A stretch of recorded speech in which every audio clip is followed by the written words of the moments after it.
Okay. We all have audio now. Hooray. Okay. From the San Diego of the Midwest, Cincinnati, Ohio, and Bowie, Maryland, this is Behind the Bots, the podcast that brings you the stories of the people behind the bots. I'm Jake, I'm Brandon. and we have audio for Brandon now. And today on the podcast, our interview with Chainsaw Kitty builder Kaziah Sky. We'll wrap up the show with this week's installment of Robots Around the World. If you like our show, please rate us and review us on Apple Products, Google Play, Spotify, TuneIn, CastBox, Player FM, and Podbean. Follow us on Facebook at Behind the Bots, and tell a friend. We appreciate your support. And yes, usually we're live here without any technical difficulties ever. And you know, it's a flawless streaming experience. So Brandon, you're one of the oldest builders in the sport. You know, how did you start building robots?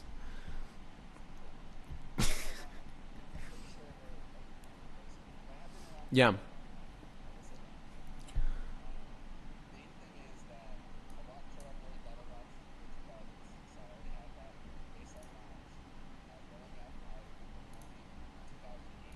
The uh, Robotic Electronics Museum for RoboFest, which is based out of Linthicum, just outside Baltimore, where the fine folks who host NERC actually had a demo for a sportsman robots that they kept in their old school 8x8 cage, and you brought them to fight there.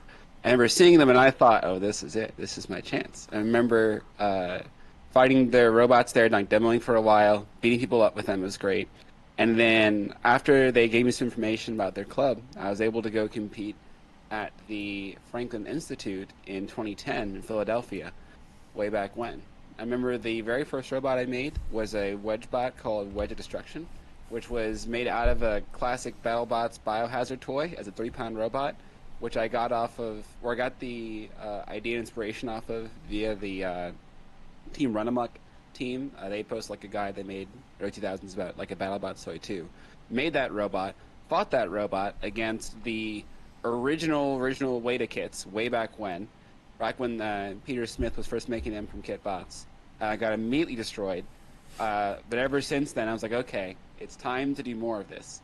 And so just about every year since then, I've been competing at robot events, mostly in the East Coast, a couple times traveling across the country, outside the country, and have just been fighting generally the 1 pounds, 3 pounds, and then 12 pounds a little bit of touch, and 30 pounds as well. And then at roughly the time that NHRL started getting bigger, I remember in my case is about 2021-ish was my first event. I realized in February of that year with Demogorgon that I wanted to fight bigger robots on the beetle weights because there's tons of beetle weights, and I wanted to try them out first, but I also knew the 12s are more open because at that point it was like 6 robots, so far cry from today, and I could just like fight them easily. And then the next event, so March 21, so I brought Phenomenon, and so people probably recognize the machine over there. Can't actually, it's not on the screen anymore. But Phenomenon's been the longest running machine I've had in my staple. It's been about 5 years of consistent evolution on the one robot. And then even in that time frame, I've done lots of different ideas, like Fracus was a suplexing robot. Vorion is the sort of next iteration of Phenomenon, sort of a derivative, sort of tree branching out from there. And then I've just been fighting robots everywhere I can. The California, Florida, New Jersey, Maryland, Pennsylvania, all that kind of places, even the UK once, and probably try to fight robots in other places as well again. Robots are just really, really cool, and they have been the guiding force of why I went into engineering, and also how I escaped engineering.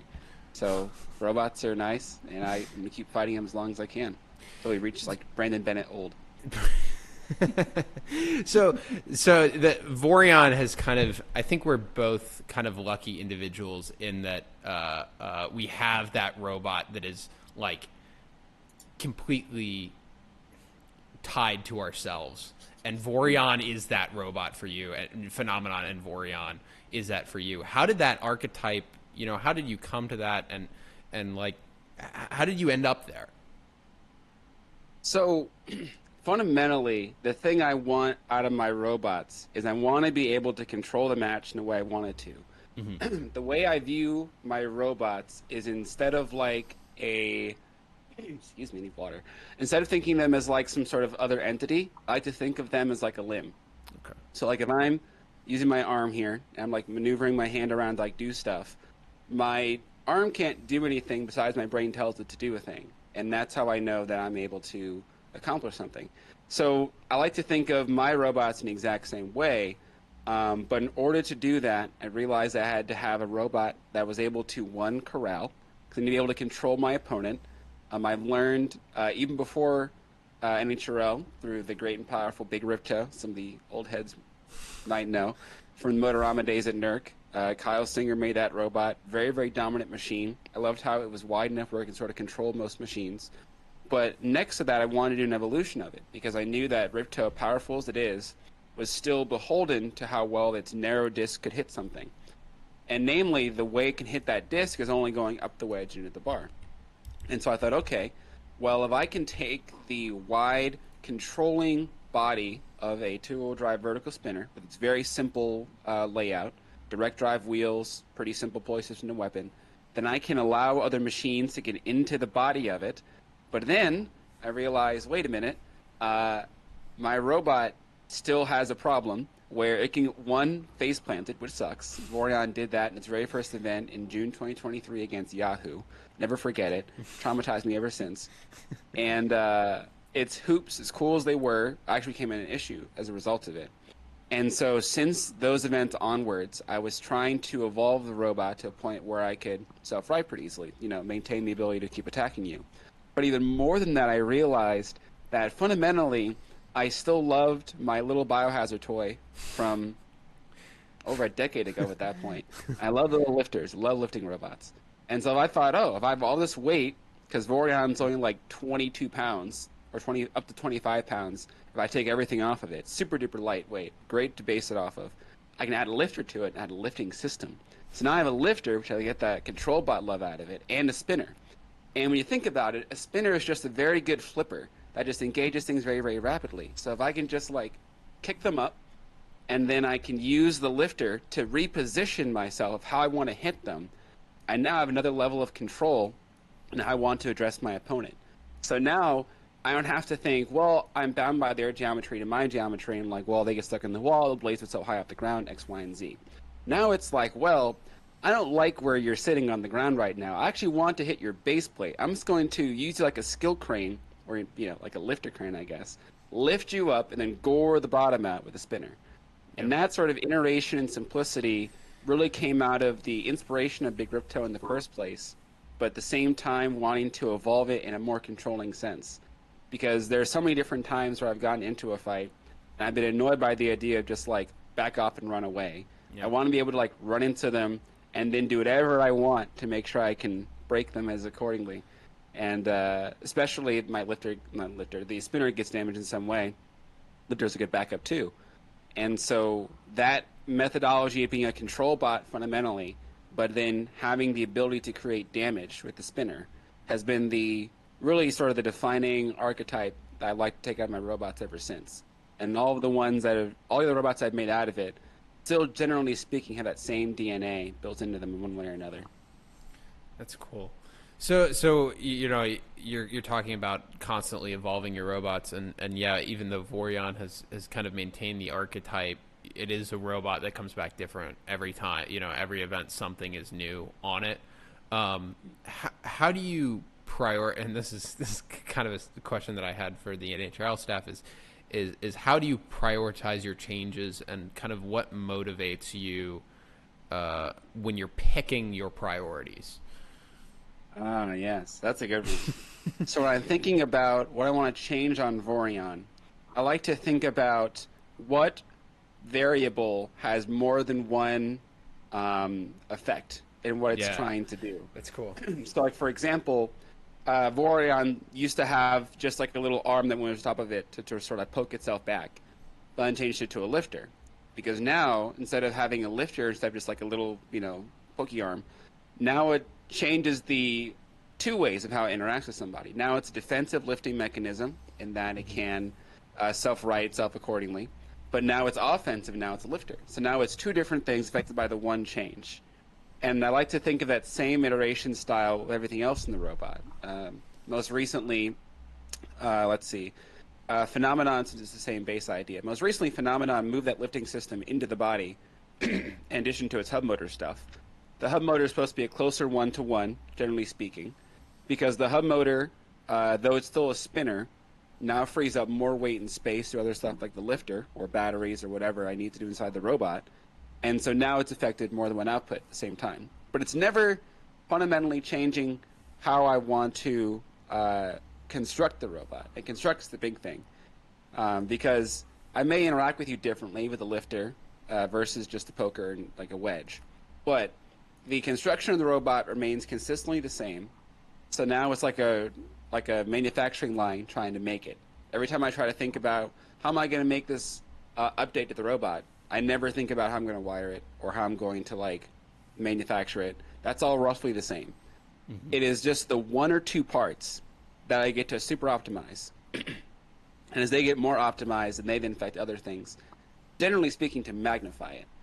And that kind of priority means that as I evolve the robot over time, I'm never having to think too hard about what I'm going to change on it. Just the thing I want to change about it, to where it becomes automatic. I remember there was like haven't verified if this is a totally true statement or something like that. I remember there's an anecdotal sharing on the internet of like Einstein used to enjoy wearing like roughly the same getup every time he goes somewhere, because that means that his brain's never thinking about how he's getting dressed. He's thinking about how he's going to do the next thing he needs to worry about. Yeah. Like if he's thinking about relativity, he's not worrying about, oh, is this shirt going to look good with these pants? It's like, no, I'm going to wear the Einstein fit, and therefore the brain's going to just keep chugging away in relativity until it gets a Nobel Prize for it. That kind of a thing, but for a robot. When I design stuff, I have to have it fit on. Like if I don't have the fit on, like it's not happening. Like Ripper's around, Yeah, you gotta have that fit that locks you in, like Einstein. Yeah, and I mean Jake Maximizer, Einstein, one and the same. Same thing. Well, same thing. Come on. Yeah. Okay. Yeah. Cool. You're just different decade, man. Cool. Same soul. Cool. That's cool about Vorion is one of those robots that has more options than just the weapon, and I think that gets it a lot, and it makes it cool to watch too. Like Thanks, Jackalope, man. Someone should make a chainsaw kitty with a lifter. That would be pretty good. Imagine. I'd enjoy that. That might be fun to watch. So. I think so too. Might be a good idea. Yeah. Maybe so call it apricot or something. Apricot. Maybe call it apricot or something kitty. Random. Yeah. Make it orange and put a traffic cone on the top. Yeah. I like it. Very spring, very fall. Yeah. I like it. Good ideas going on here. Yeah. So I guess a question to go back with you, Jake. Yeah. To sort of to reverse the interview a little bit. Yeah. So first of all, just going to start with the top and work our way back down. Yeah. So how did you first say your journey into BattleBots and HRL begin? So I did my undergraduate in mechanical engineering technology because I'm not so good with the math. So I substituted my math classes for welding, machining, and manufacturing courses. What that got me was a senior design project doing, they called it BattleBots Senior Design Project. And I was on a team with Henry Tran and Joe Murphy, and we locked in and we built a 15-pounder called Doomba. And let me tell you, it was a horizontal. I'll have to get pictures of it, but the whole design was a tombstone, but I molded a UHMW shell around the outside, and that was like the coolest thing to me. I really fell in love with it. It was kind of 3D printing was kind of my thing in high school. I went to a really small private high school. And there was only like 60 kids in a class. And so there wasn't like a massive engineering presence or engineering opportunities. But they did like start a makerspace when I was there. And we had access to laser cutting and 3D printing. And I kind of fell in love with that like tinkering aspect, being able to and I remember telling my teacher this. It's like I can have an idea in my head, and then I can make that thing real. And like that cycle was like very addicting for me. I kind of lost that through COVID. Just mental health, and I'm sure everyone kind of experienced like some loss of interest. But combat was the thing that kind of brought me back from that, and it's like, okay, I can have something to tinker on again, and kind of a love project. Like Max is my love project right now, always has been. And so having that love project in my life, since Doomba, has been really cool. So it was my senior design project. After my senior design project was over, I wanted to come back to grad school, and kind of at the same time, Dr. Dong, who was my thesis advisor, was kind of like, can you build up the club a little bit? And so that summer, we kind of developed the idea that we could onboard students who were not senior design students. Because the problem with the senior design model is that kids were doing their projects and then they would leave. I was a rarity because I was coming back to grad school, and so it was an opportunity to not have someone do the project and then leave. So basically, I started a club as someone who had no experience, and that is what it is. And in that way, I found a lot of exposure to new designs very quickly. I was exposed to a lot of stuff. I had to be critical of a lot of stuff as I was like designing stuff for myself, but also working with students. I didn't have one robot that I was working on. I wasn't just working on Doomba 12 when I debuted it in November. I was working on 4 different robots at that time, or at least getting exposure to 4 different robots. So that put my acceleration, and it also motivated me to learn a lot because I was teaching others and helping support others. And when you put that pressure on yourself, you're motivated to learn. I find so often that the people who are amazing at this sport, like yourself, were those program builders. And I saw that in you. I saw that in Zoe Lambert, that those people who are exposed to a ton of shit, like just get that like broad design exposure. So that put my learning, accelerated my learning in a way that is like so invaluable. I'm so grateful that I've had that experience. And I'm so grateful that I've been able to give back through that. And so that rolls us up to debuting Maximizer in March of 23. And then the rest is one TikTok later, and the rest is history, dude. In fact, if you want to learn more about Maximizer, like and subscribe to this channel. Look at all the videos. So yeah, okay. Production note: we are here. We are live on Jake Maximizer. We will not always be live on Jake Maximizer. We will be moving over to the Behind the Bots YouTube channel, and we will be migrating this audience over. Brandon and I haven't talked about that in private yet. Yes. So it will happen at some point. When? Exactly. When exactly is the question, because I'd like to continue streaming on my own and like doing that stuff. We're getting our reps in now. But thank you all for bearing with us in it, especially the audio listeners. And we're also trying to figure out how OBS works. So Yes. It is quite a time. But it's a time we're going to work through. It is. So I guess one more big question for you, Jake, before we continue on. So like with UCCR, you mentioned before you had like the great Comet Robotics team, as well as Maximizer. So it's 2 great passion products going forward of what you're doing. So I guess sort of tell us how those have been working together, because Maximizer is very personal, like you said before. It's like one that you really love to pour yourself into, and UCCR is like group of people that you get to mentor and share with. So I just wanted to interact with those 2. Sort of how have those developments been? How sort of balanced, as well as how one feed the other? How do they relate to one another? So, and how does Maximizer relate to UC's team? Maximizer has been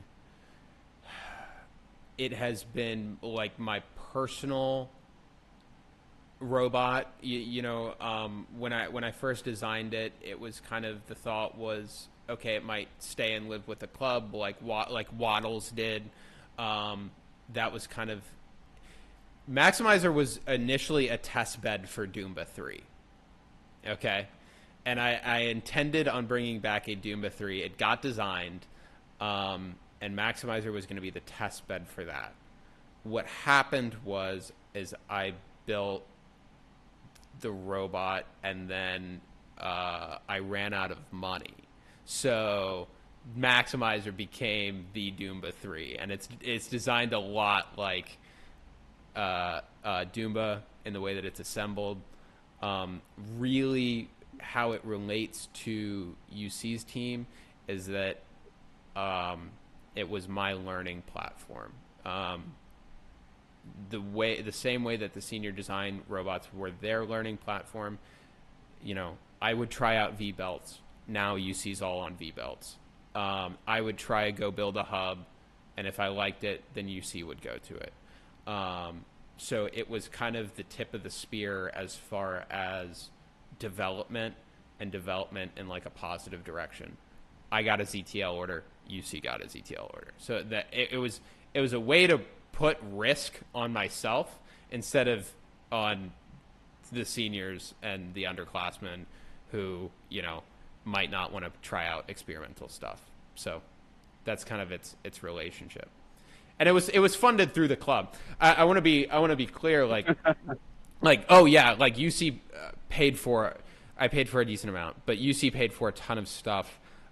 It was that October that we applied for October of 22 that NHRL came down and said we're giving $10,000 to colleges, and that was just fuel for what I wanted to build and what we wanted to build at UC. Had that not come out, I would have not been able to continue with the sport fiscally. That was such an opportunity because it allowed me to go to students and say, if you have an idea and you love this, you can do it too. And that just leveled the playing field as far as who had access to that sport, to the sport. And it taught, I hope that the club continues with that lesson of how to make stuff as accessible as possible. And how to bring combat to the largest audience possible, because that's how you get the best ideas. That's how you build, the best machine. I love saying this to my students, but it's like, what are the odds that you have the best idea? And it's just like, you don't. And I don't think I have the best idea about how to build my robot. I don't think anybody has the best idea on how to build their robots. But approaching design with that, with a level of reverence, it can prove to accelerate the learning process. And that's what I've learned to love about the sport. Yeah. Awesome. Thank you, Jake. Awesome. To anyone who's first meeting us and first episode is this, well, hope that was helpful. Sort of get a bit of background on us. Just in case you had a few questions, hopefully that's sort of like a little introduction there. We don't plan to do that every single time. Just want to do it this time since our first time out on our own in the great big world. But you want to now sort of continuing on with our activities for the podcast, I wanted to do a walkthrough for the Combat Robotics calendar for the week of April 21st. This is what a week. What a week. Wow. There are 15 events this weekend across the world. Oh my gosh. With events in the US, UK, Australia, Italy, and Poland.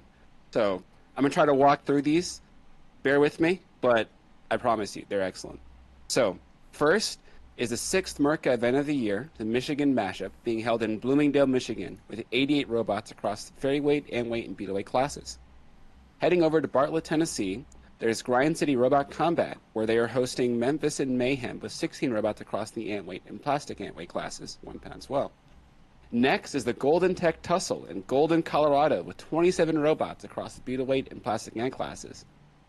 Continuing over to the West Coast, There's the AIM Presents Robotronica in Chico, California, with robots in the Antweight and Beetaweight classes, and featuring demos and displays from BattleBots teams from Team Malice and Jason Vasquez of Team Whiplash. Be sure to check them out. Staying in California, there's also the Smashbots Neotropolis, part of a cyber sci-fi festival at the Edwards Air Force Base. They'll be running 9 plastic ants on Saturday. It's like a really small tournament in the middle of the larger festival that's running all across the weekend, Saturday and Sunday. Going back across the country to the East Coast of the United States, we are in Chester, Pennsylvania, with the Widener Robotics Club presents the Widener Robot Rumble, featuring 12 robots across the Antweight and Plastic Antweight classes. Heading up the coast to Hartford, Connecticut, Maker Battle is hosting the first round of their events with competitors in the Antweight classes. We're in Blackstone in Queensland, Australia. They're hosting the Tyrants event with a combined 32 robots across the destructive and non-destructive UK Antweights, or 150-gram US ferry weight class of robots. Journey across the continent, there is the Adelaide Robot Combat Scrapbot Challenge in Holden Hill in South Australia, where builders take a small kit with a few parts, build up a machine. There'll be 22 150-gram robots competing in total, all of which come with a small kit. They're going to build it out and compete in different classes with different varying levels of experience and ages into it as well. Heading back to the Northern Hemisphere, we travel to Europe, namely the UK, where the BBB Bristol Bot Builders North Down Havoc, at the North Down Orchard in Crewkern, UK, where they're running BEVs or sportsman class featherweights.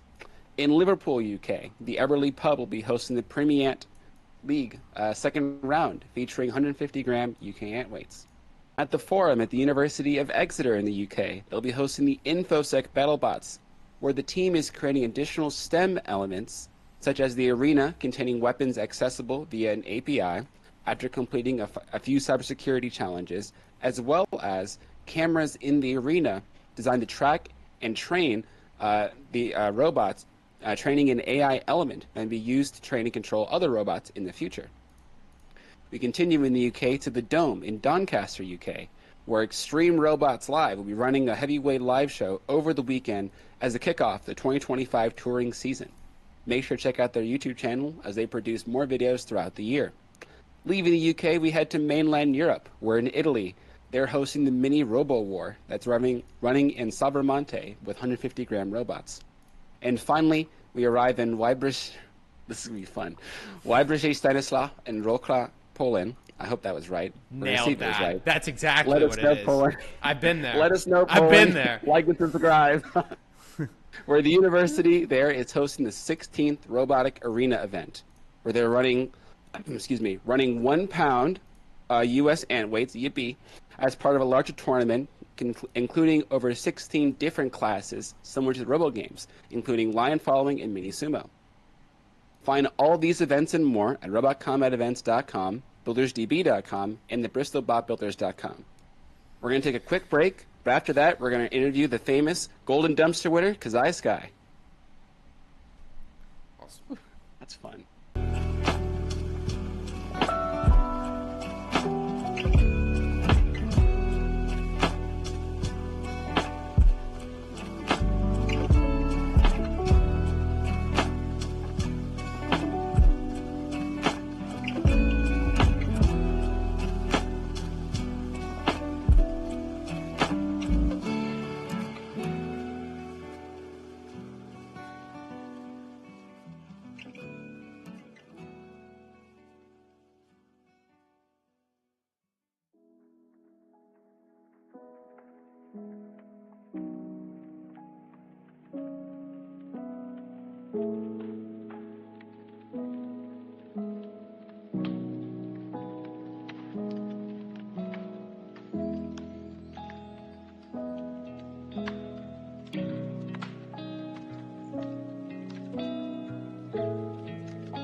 All good.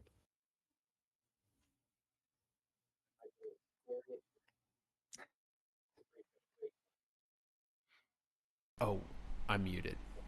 Kaziah, you drive one of the scariest robots in the 3 pound weight class. You drive a dissimilar car. What's the deal with that?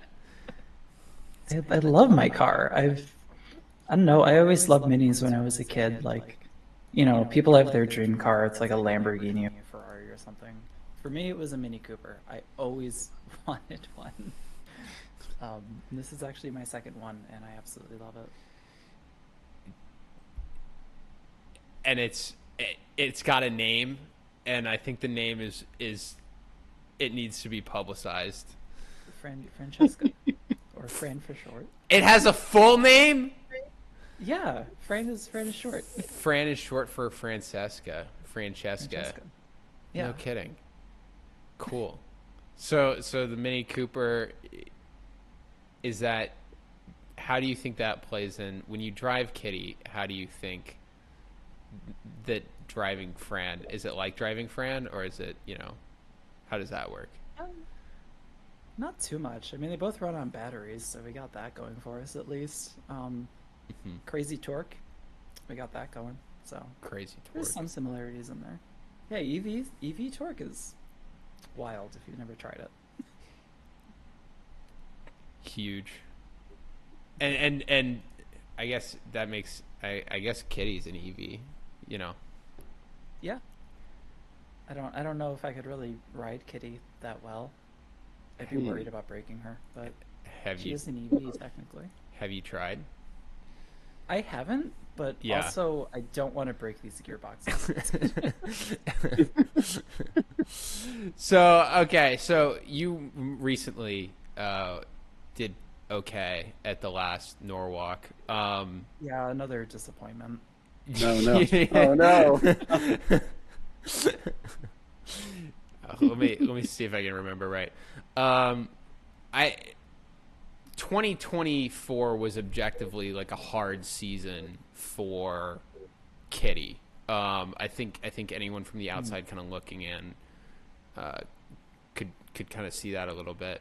How do you think 2024 played into how you fought in March? It really made me. I kind of had to rethink the whole bot, and I really had to hammer in like the issues she had. Mm-hmm. So starting, so sorry. Starting 2024, she had like some major electrical issues, which took me a while to figure out. I thought I squashed the bug at Teams because it just didn't happen at Teams, but then the very next event, she turned off at the start of a fight, never turned back on. Um, So leading into 2025, I knew the minibot rules were changing. I knew Kitty was going to have to be exactly 3 pounds. I never took a huge advantage of the minibot bonus. She was like 3 pounds, 2 ounces. A lot of that was out of laziness. Like I don't have to make her lighter, so why would I? Um, so I knew a redesign had to happen. Um, the finals version of Kitty was the wrong path to go down. Because there were two paths here. I could either keep the aluminum chassis, which I trusted with my life, that would also lock me into the drive system that I hated. And to do that, I'd have to take weight out of things I didn't really want to, like the weapon motor. I had to run a smaller one of that. It's just not as torquey as she was. Putting on carbon fiber ears, just all these weight savings I didn't like very much. I but it was the cheaper option because those chassis are like $150 a piece. So it was really hard for me to cut ties with them. Um, it definitely wasn't the right path to go down. So the correct path was completely redesign the main chassis of the robot so I can keep the crazy motor, so I can keep the full metal uprights, so I can put in a new drive system, which I felt like was holding me back like for so long. And more weapon because she definitely needed a hit hitter. Well, I will. So the the weapon redesign. Um, Geez, so a little lore. right before teams, I got some steel that I guess I'd like to retain a secret on it just because it's bad. Um, it's an insanely hard tool steel. Um, and what we found is that it's just really brittle. And when we cut some kitty blades out of them, uh, they shattered, and it broke my heart when that happened. When did that happen? I can't That remember. happened at World Champs. Yeah. Yeah, I Oh ran no. those for teams. I ran those at the later June event that I didn't go too deep in, and then third fight of World Champs, very first weapon on weapon with repeater explodes. Yeah. Mm, Yeah. So that was the end of my World Championship run. Yeah. I jeez. forgot that it was against repeater, which is like, yeah, I couldn't believe that a 2 pound robot had snapped a 3 pound robot's weapon. Yeah, I Yeah. don't know. Mm, I didn't keep track of like what fights what blades were in. I didn't do Hmm. that deep of like tracking. So it might have seemed like a really harsh fight beforehand, and that was just the straw that broke the camel's back. I'm not entirely sure. So when you were kind of going down the list of like, okay, I have this fundamental frame problem that's incompatible with my drive solution. What what were your desired outcomes from this massive overhaul? Getting rid of the drive system. I the throw it out. the second that Seth announced the Blitz Pro motors, I went, "Oh, that is precisely what I want to put in Kitty." Like, I want Kitty to be this like stupid fast thing. Like, Hmm. she first version was geared for 35 miles per hour. It was way too much, but it was fun. Ooh. Second version was like 22 or something like that. And I really wanted to keep that. If I put like maxes or compacts in, I'm getting like 8 or 9 miles an hour, which is still fast. And I think most people aren't driving faster than that in a box anyway. But to me, with the numbers I was working with before, I'm like that sounds like a snail. I don't want that. Mm, Um, so with the Blitz Pros, Kitty's like it's like 16 or 18 miles per hour, which is what I was driving at with the old system, and then I would tune it down in my transmitter. So the Blitz Pro at full beans is exactly what Kitty was at before I put the pros into it. Yeah. So it was the perfect solution to what I wanted. Yeah. That's oh interesting. yeah. Yeah, Kitty's at like teleporting speed with that kind of rate. Oh my goodness. Yeah, and with the with the added like accuracy I have, like she actually goes straight now, so I'm comfortable going faster. And And that was a big thing in why I was driving so quickly in this past event versus maybe some former ones. I tell her to go straight, she goes straight, and that confidence allows me to push her faster and know that she's going to do what I'm telling her to do. so background. So how did you start doing combat? What was it like growing up? Um, kind of wanting to do this. Yeah, I don't remember how it all happened, but I know I was watching BattleBots back when it was on Comedy Central. You know, Um, Ziggo was my favorite bot. I named my first hamster after Ziggo. I've told this story so many times. I really should have cleared my throat before this. But yeah, growing up, I always like I wanted to get involved, but it just seemed like something I wouldn't be able to. Like, on TV, it's like, oh, these NASA engineers, rocket scientists, they're building these death machines and fighting each other. Like, that bar's pretty high. I'm not a NASA engineer. I don't think I can get into this, and they're expensive. And I didn't know anything outside of like BattleBots and Robot Wars existed for combat robotics. I didn't know about other weight classes, other events. Um, so really, like when I learned about NHRL, just it bit me like immediately. Like, oh, I could afford to do this. Oh, I can probably build one of these. Holy crap, I need to do this immediately. Um, and I spent like 6 straight months just grinding, learning CAD, learning the electrical design, learning the, you know, um, like structural engineering that goes into it. Just every day, I was just grinding away at how can I make this happen because I need to make this happen. Are you telling me that you didn't know how to do CAD before combat? Correct. Oh wow, Well, that's Kitty crazy. was Kitty was my first CAD project. Whoa! nice. Like That is literally, Kudos to I'm you. not joking. wow. That's a hell of a first CAD project. I Yeah, that's I sick. Nice. it's I've remade the whole file since then, but for a long time I was carrying the weight of my first CAD project and Yeah. the thousands of operations that were on it. It was a hell of a file, but yeah, that was my first CAD project, really. Wow. So what is your background? What did you go to school for? If I I didn't already go to school. Oh, okay, okay. So Yeah, I'm sorry. just high school diploma only. Hello. Cool. Cool. So what is your technical what's your day job? I know what your day job is, but My day job right now is I set up X-ray baggage scanning equipment, mhm. get that running, calibrate it, troubleshooting, that sort of stuff. Um, Cool. just something I got into when I moved to Maryland, which is like I need a job, and I was like, yeah, I could probably do that. Cool. Maryland Mansion, let's go. Yeah. Yeah. Dude, we have 3 huge Ravens fans in the call right now. It's a Ravens only interview. Me, I don't care about Whoa, sports. whoa. There's a reason why this podcast is purple, and it's because So yeah, that's go it. birds. Welcome to the flock. But you're not from Maryland initially. No, I moved here 2 years ago or something like that. Okay. I'm originally from Central New York, Okay. Okay. not the city.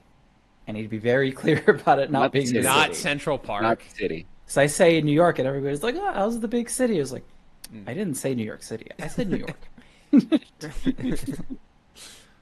It's so did you grow up like on a farm? Like if it wasn't the city, was it yeah. No, The kitty farm? was there? No, there were no farms. Oh, okay. Just standard suburbia. I don't know. Hmm. That's solid. So what was Yeah. life like growing up? You know, what This- did you do? What was it growing up? Yeah. I don't know. I spent a lot of time on the internet, Okay. not going out much, playing with electronics, not really doing anything with them, just like taking them apart, messing with them, trying to put them back together. Just, I never really made anything out of them. I just like taking things apart and putting it back together. So I was always tinkering with something. Hmm. Yeah, so I guess sort of going along that train as far as like the backup, like the technical knowledge growth with Kitty. So I guess just sort of diving into like Kitty lore as well. So you sort of learn that it's like if Kitty, so Kitty's like your first CAD project. So it's already starting off with like this really interesting way of sort of self-teaching into the tech world, which I think is awesome, by the way. Best way to learn is by having a purpose behind it. I think that's super cool. So I A guess huge motivator. oh yeah, huge. Like when you want to do something, you're gonna like do that thing, and that's way different than being forced into doing it for sure. And so the part I'm like curious with Kitty is like, okay, so Kitty's the first idea. So then naturally, what inspired Kitty? Sort of what's the philosophy of not just making like a bigger Ziggo or smaller Ziggo, I guess. I really do want to make a Ziggo. I keep thinking about Okay. it. Just shell spinners aren't cheap with the whole machining the shell thing. Maybe a plant. But I really Ooh. want to make an homage to Ziggo. I've been thinking about that for a while. Ooh. Um, Chainsaw Kitty was directly inspired by Seth Schaefer's Robot Division, version 3, which hasn't been around for a little while now. But Seth's content is like sort of what introduced me to NHRL. I watch BattleBot's YouTube content. Somewhere along the line, it starts pushing Seth on me, and then through his videos, I found NHRL, and that's how I got involved in the whole thing. Thank you, So algorithm. really, what's that? I said thank you, algorithm, for doing its Yeah, job. no, the algorithm did me good. I wouldn't be here if it wasn't for the algorithm. I Mm. usually Mhm. hate the alg, but they did all right that time. Um, But yeah, Seth's robot was a huge inspiration. It's no secret that the first versions of Kitty were heavily based on how Division was designed, because Seth also has the CAD for that version of Division available on his store. So you can download that and pick it apart, see exactly how everything's constructed. And really, the first versions of Kitty were a four-wheel drive Division with a smaller spinner. Like, it really wasn't that far removed from that concept. Um, with the new redesign, she's kind of shed that old baggage. Baggage isn't a great word for it, but she's not designed in the same way that Division is. Despite looking the same as she did before, just everything's different. The four No, wheel. that's really cool. I'm glad to see like the effect of it because I mean we don't have Seth here. Maybe later, but we don't have Seth here. But when I'd like to think about people sort of like in their inspiration of what draws them to it, I imagine that when you're looking at Division, there's probably some part of it that you also sort of related to. And if I were to guess, you can correct me in a moment here, but if I were to guess, there's something about like the chaotic raw power that maybe Division does that maybe translated a bit in the Chainsaw Kitty. But what are your sort of the inspiration with that? Or like when you want to fight Kitty, how do you want Kitty to fight? Um, it's definitely. I mean, the chaos is fun. I love a big stupid spinner more than anything. Um, but obviously, you have to control that in some amount. And that's sort of where the idea for Kitty came from. It's like Division. I love how hard it hits, but being a tall two-wheel drive robot, it flops all over the place. How can we make that a little more stable? Give it, a wider base to sit on, four wheels, square shape. Kitty still flops like a fish, but there's only so much she can do about that when Hmm. you're hitting as hard as she is. But it was definitely like, how do I make a more stable Division? And that's where we ended up at. I like it. Awesome stuff. If Kitty had like a secret or a through line to like your design ethos, what like one thing that made it what it is, because there's so many four wheel drive verts. What makes Kitty Kitty? You know what I mean? Yeah. Um, I think the main thing is one of the main things is just like how much weapon power I stuff into this thing. Like Yeah, most people aren't running a 2814 with like yeah. the braking set to max. Like you don't see bots leaping out of pins often, and I think that's sort of part of her identity is just the stupid amount of like it's unnecessary. She does not need to have that much motor, but it's fun. I like it. Well, Um, and the aesthetics obviously I think are one of the big things that set her apart from other robots. Especially there's so many black robots like you know um but you slap an anime sticker on there, a little blood splatter, there you go, brand new robot. So good. Love the theming on it. Thank you. trivia. Kaziah's first event and my first event, November 22, were the same event, and I very distinctly remember catching Kitty, like, t- kind of where safety is now, but like back there, in the back of the pits, and I when I saw it, I thought it was a bot that had been there forever, and I did not know that it was that bot's first event, and that was that's what stuck out in my mind. Um, when you were kind of you said you were kind of at a precipice with a lot of changes, late 24. Did you ever was it a clear vision that you had for what you want Kitty to be, or was there a decision tree at any point where it could go off and become something else? I'd never wanted to make her an entirely new robot, but like I was saying before, there were two paths. Do I stick with the aluminum chassis and the Yeah. restrictions that gives me, like make more sacrifices to make this stupid thing work? Which another fun trivia bit, the chassis used to weigh more than her weapon, Oh which is man. stupid. It's stupid. Yeah, it Yeah. was 6.5 ounces of aluminum chassis with a 6 ounce blade, which people are also shocked at how light that blade was. It was surprisingly light. It's all about bite and engagement speed. That's why she hit so hard.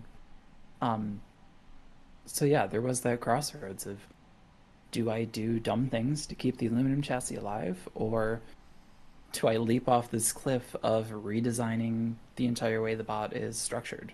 Um, and see, I took the keep the chassis route at finals, and I hated it, and it was the wrong decision, and I wasted a ton of money on it. Um, but it was scary to give up the security blanket of the aluminum chassis.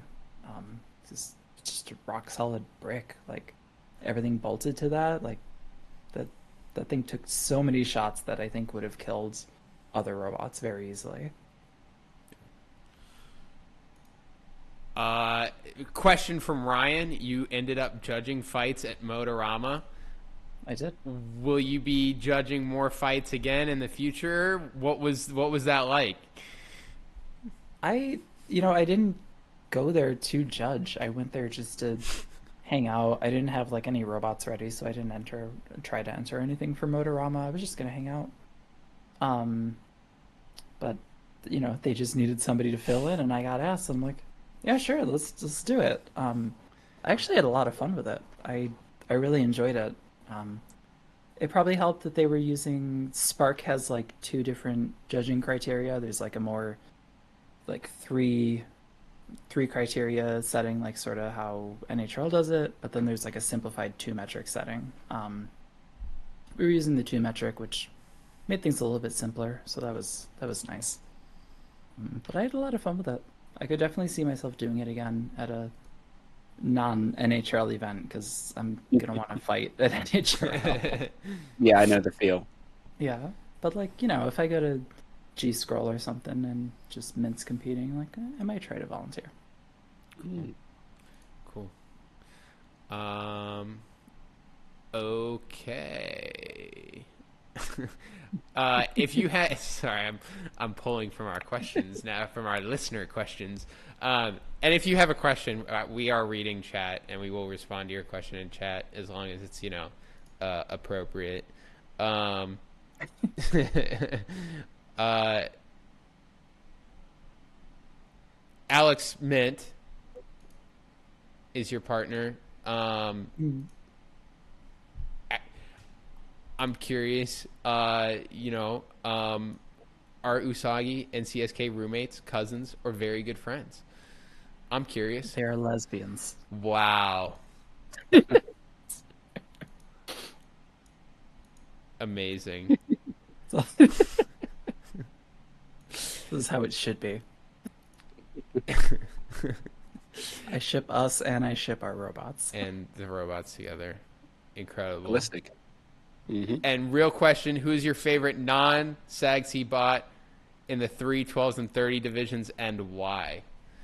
And let me put a caveat on that. You're not allowed to say Maximizer, and you're not allowed to say Pepe Sylvia, because those are cop-outs. Those are cop-out answers. First, I was not going to say Maximizer. Let's go! I hate to break your heart. As a bot and builder combination, I love you. But if we're just looking at the bot, I like stupid chaos energy. Yes. I was gonna say Pepe for the 30s though, so I'm mad.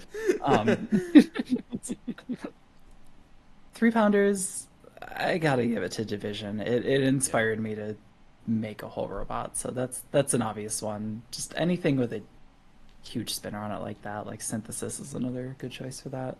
Yeah.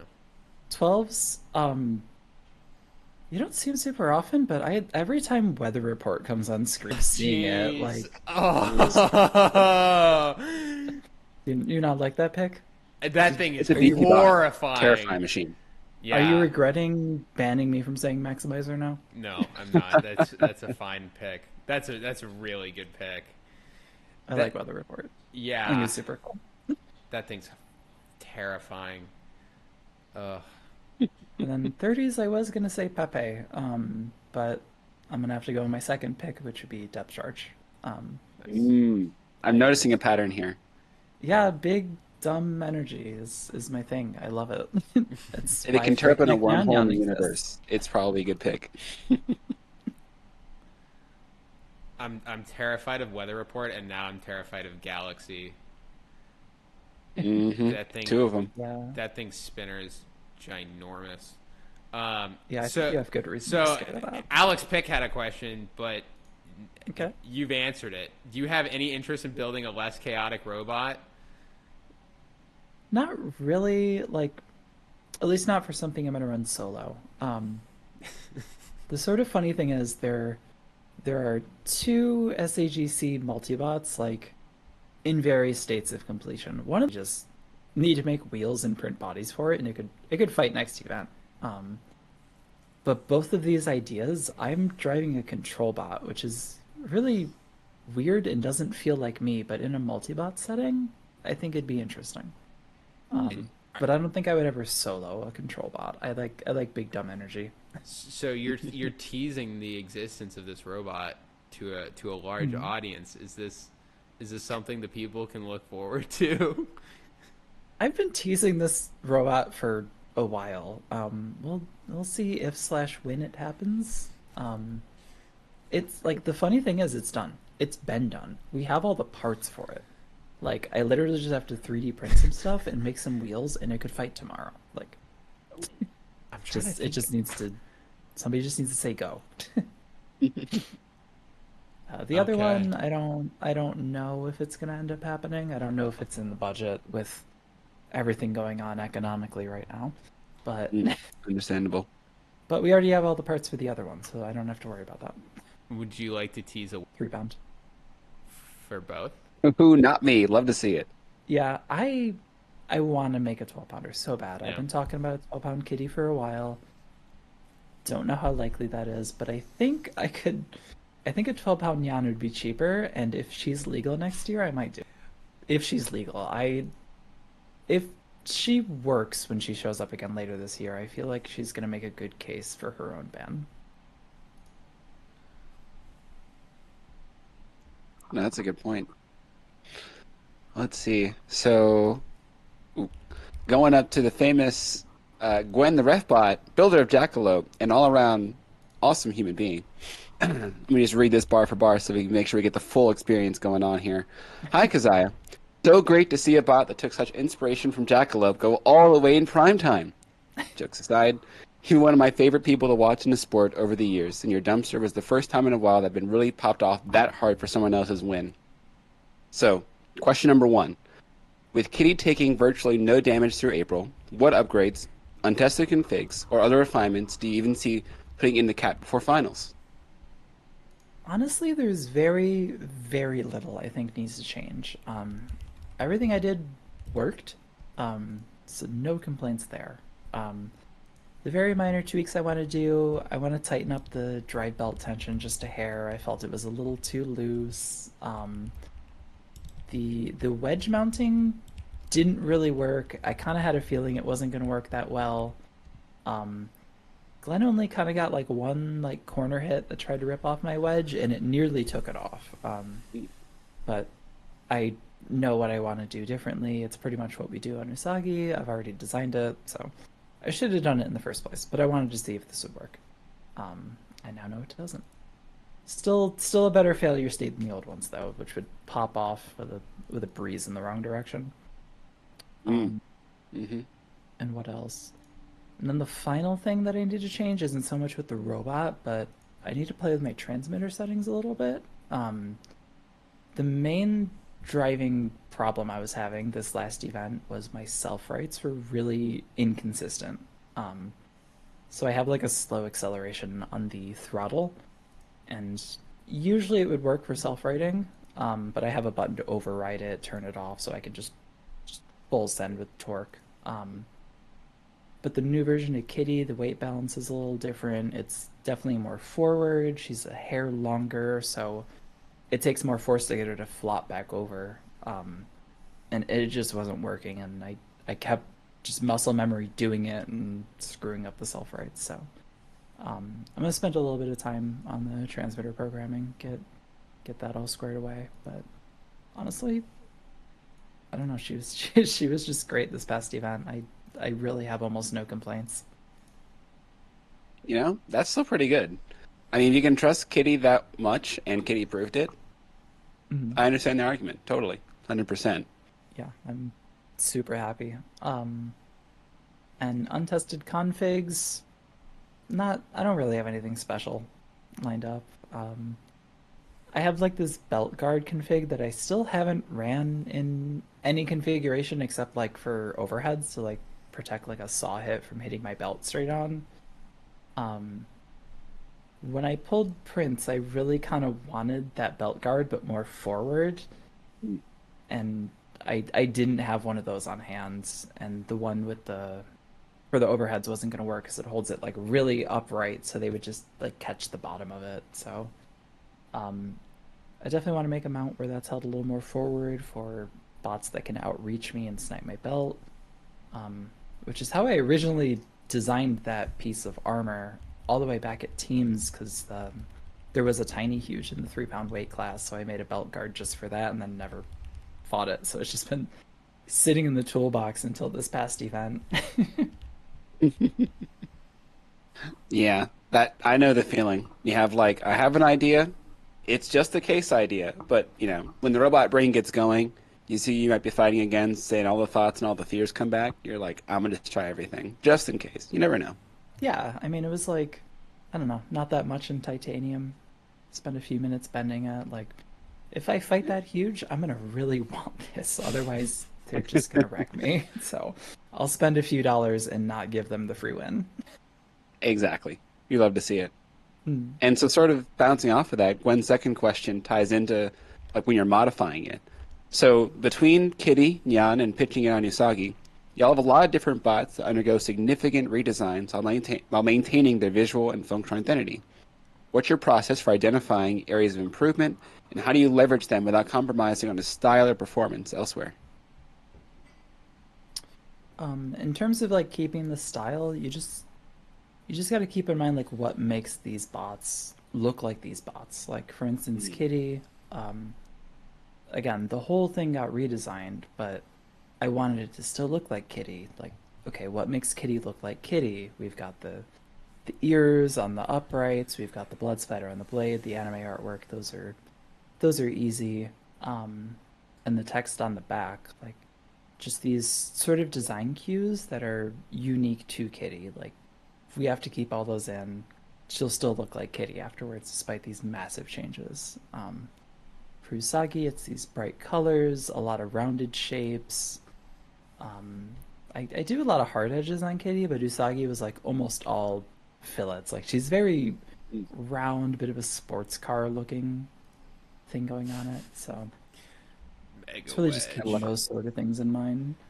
And the big stupid wedge. Like, Mega and Big Wedge. Stupid Wedge. that's You just, that's yeah. one of the big identity parts of Usagi is stupid, ridiculous front ends. And I think it's really fun because it lets us. We have like it's like 12, 13 ounces like just for the front, Mm. so we can do dumb stuff like that wedge. That's some Just heft right there. it's great. Yeah. Yeah, We have a bunch of other config ideas for Usagi that haven't come out yet that I'm cool. excited to hopefully be able to use someday.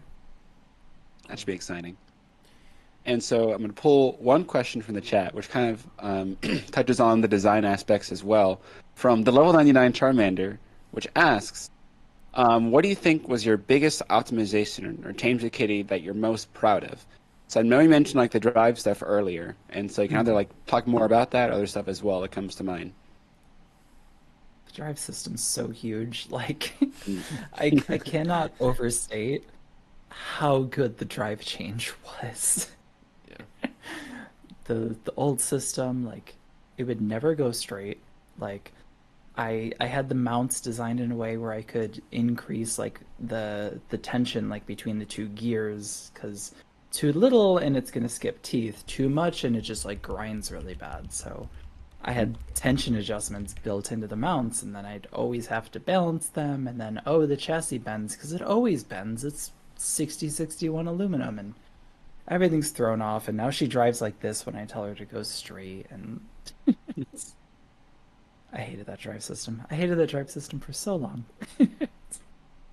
Is really it's by far the biggest change, the biggest optimization, the biggest like return of investment for anything I've ever done for this robot by a mile. Nice. No, awesome stuff. Yeah, thanks for sharing about that. All right, we're going to take a short break. After the break, we're going to be going to the fight review. Kaziah has pulled some select fights that they'd like to talk about, break down the intricacies. We got 3 fighters here. We're going to look at the fights, see what we see. I haven't watched these yet. Have you broken these down at all yet? Or Ask me. Yeah. yeah. We're going to take a short break. We'll be right back. And then we'll come back to fight review. Thanks, See you guys. soon. Okay.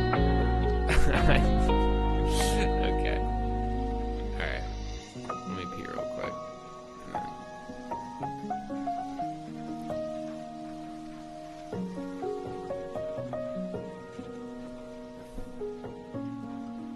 Breaking it down. I know. It's because I don't have 2 monitors, so I will stream OBS in and out when I transition from one to the next one. Yeah, that's how you know we're actually doing it live. Yeah. That was a great interview. That was awesome. I felt like that was really good.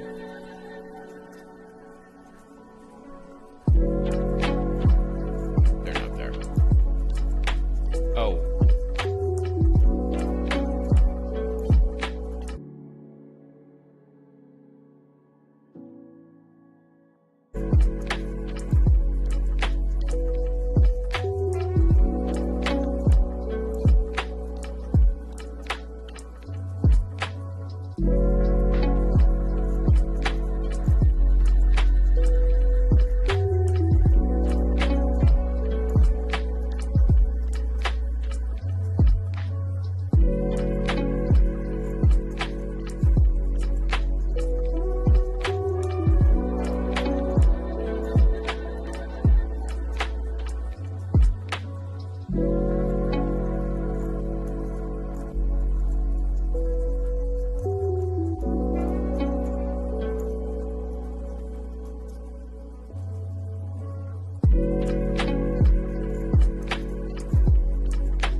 This is why we need a producer, is because is because things happen and hot mics happen.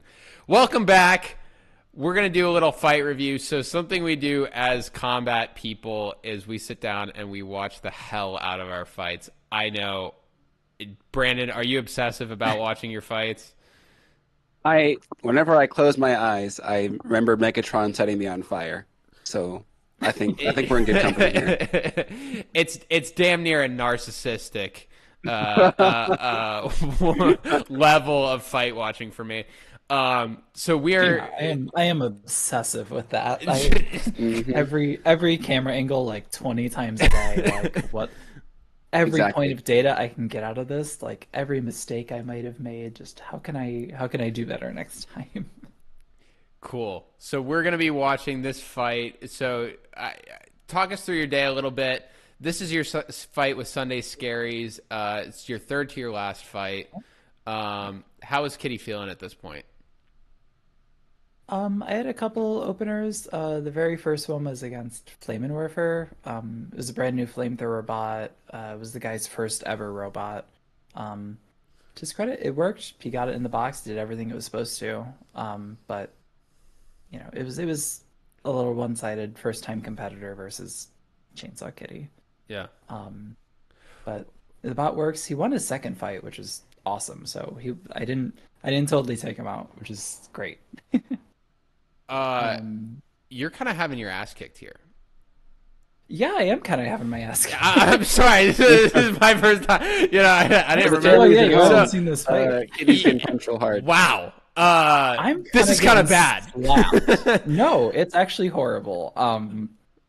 I was making a lot of driving mistakes in the beginning of this fight, just really jittery on the controls, and you can see I'm screwing up the self rights like every single time, which is just giving Zach opportunities to hit me.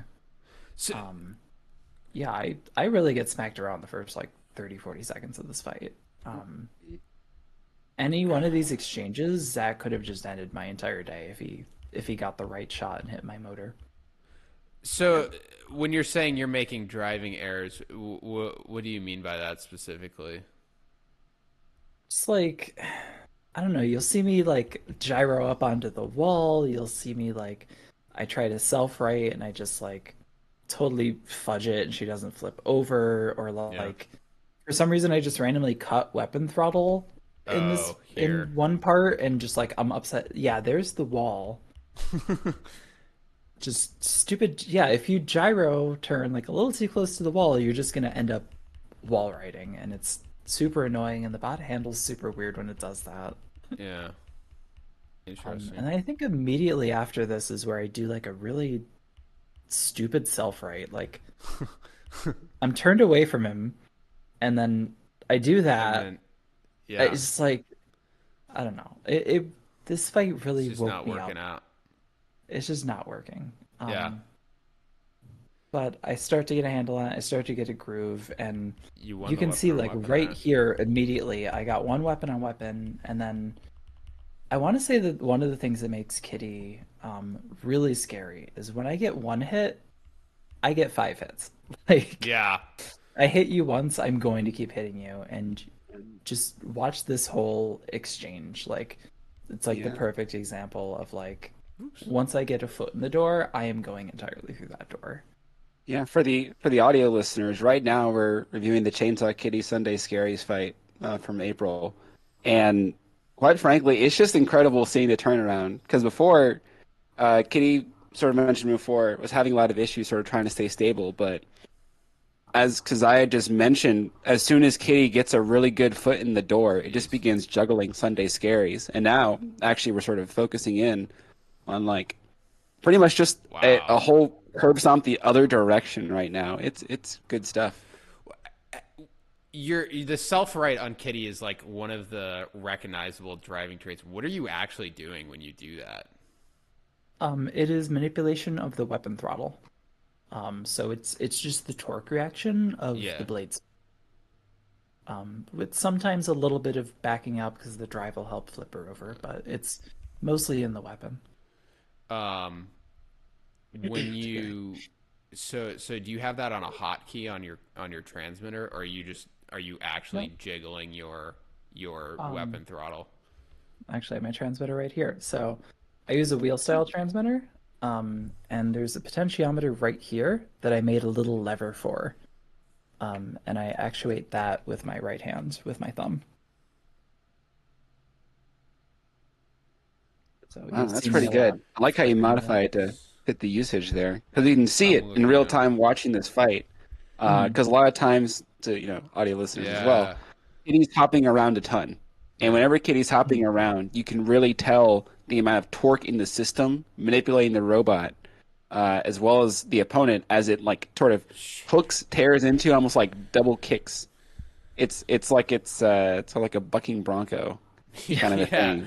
Yeah.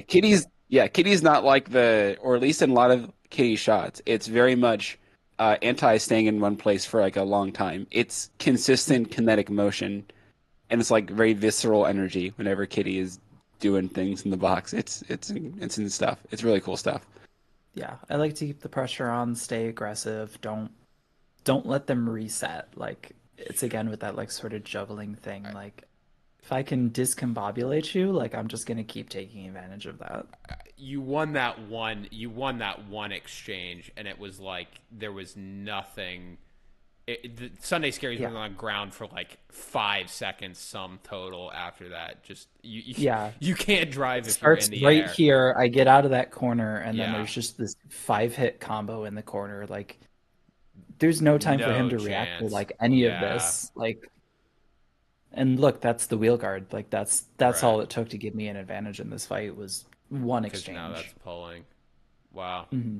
Really, it's kind of like almost like a rock rolling downhill. The what is it? I know in sports, I know even in like video games, like fighting games particularly, there's a huge emphasis on momentum, really driving how the Yeah. game works. Because a lot of times you sort of think about it, you might think, oh, well, it's just like, one moment here, one moment there, maybe it culminates in something. But in here, it's very much like it's going up, up, up for Sunday Scaries, and then just one or two hits, and then just starts going down consistently. Kitty's getting stronger, and eventually, like Sunday Scaries, weapon's done.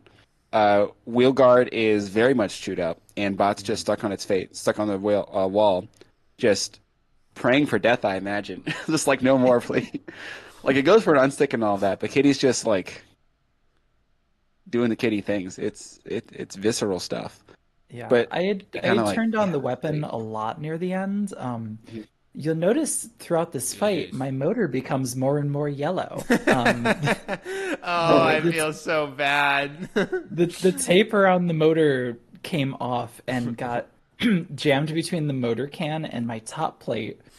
Um, and one of the other things Is I do that on my what that transmitter puddle is? is, yeah, you might be able to see it. Yeah, yeah, you can see. Whoa. Look, this is what we're using the pen feature for, is to Yeah. identify.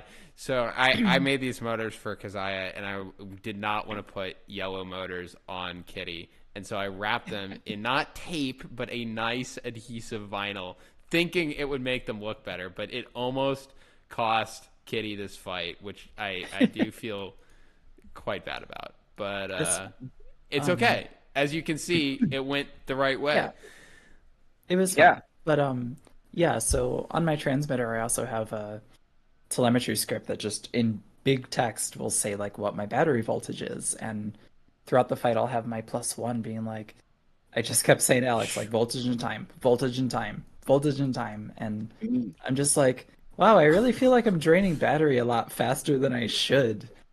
It turned out it was because of the tape, but that's why I Oh. slowed down like way hard when I noticed his weapon was down. Yeah.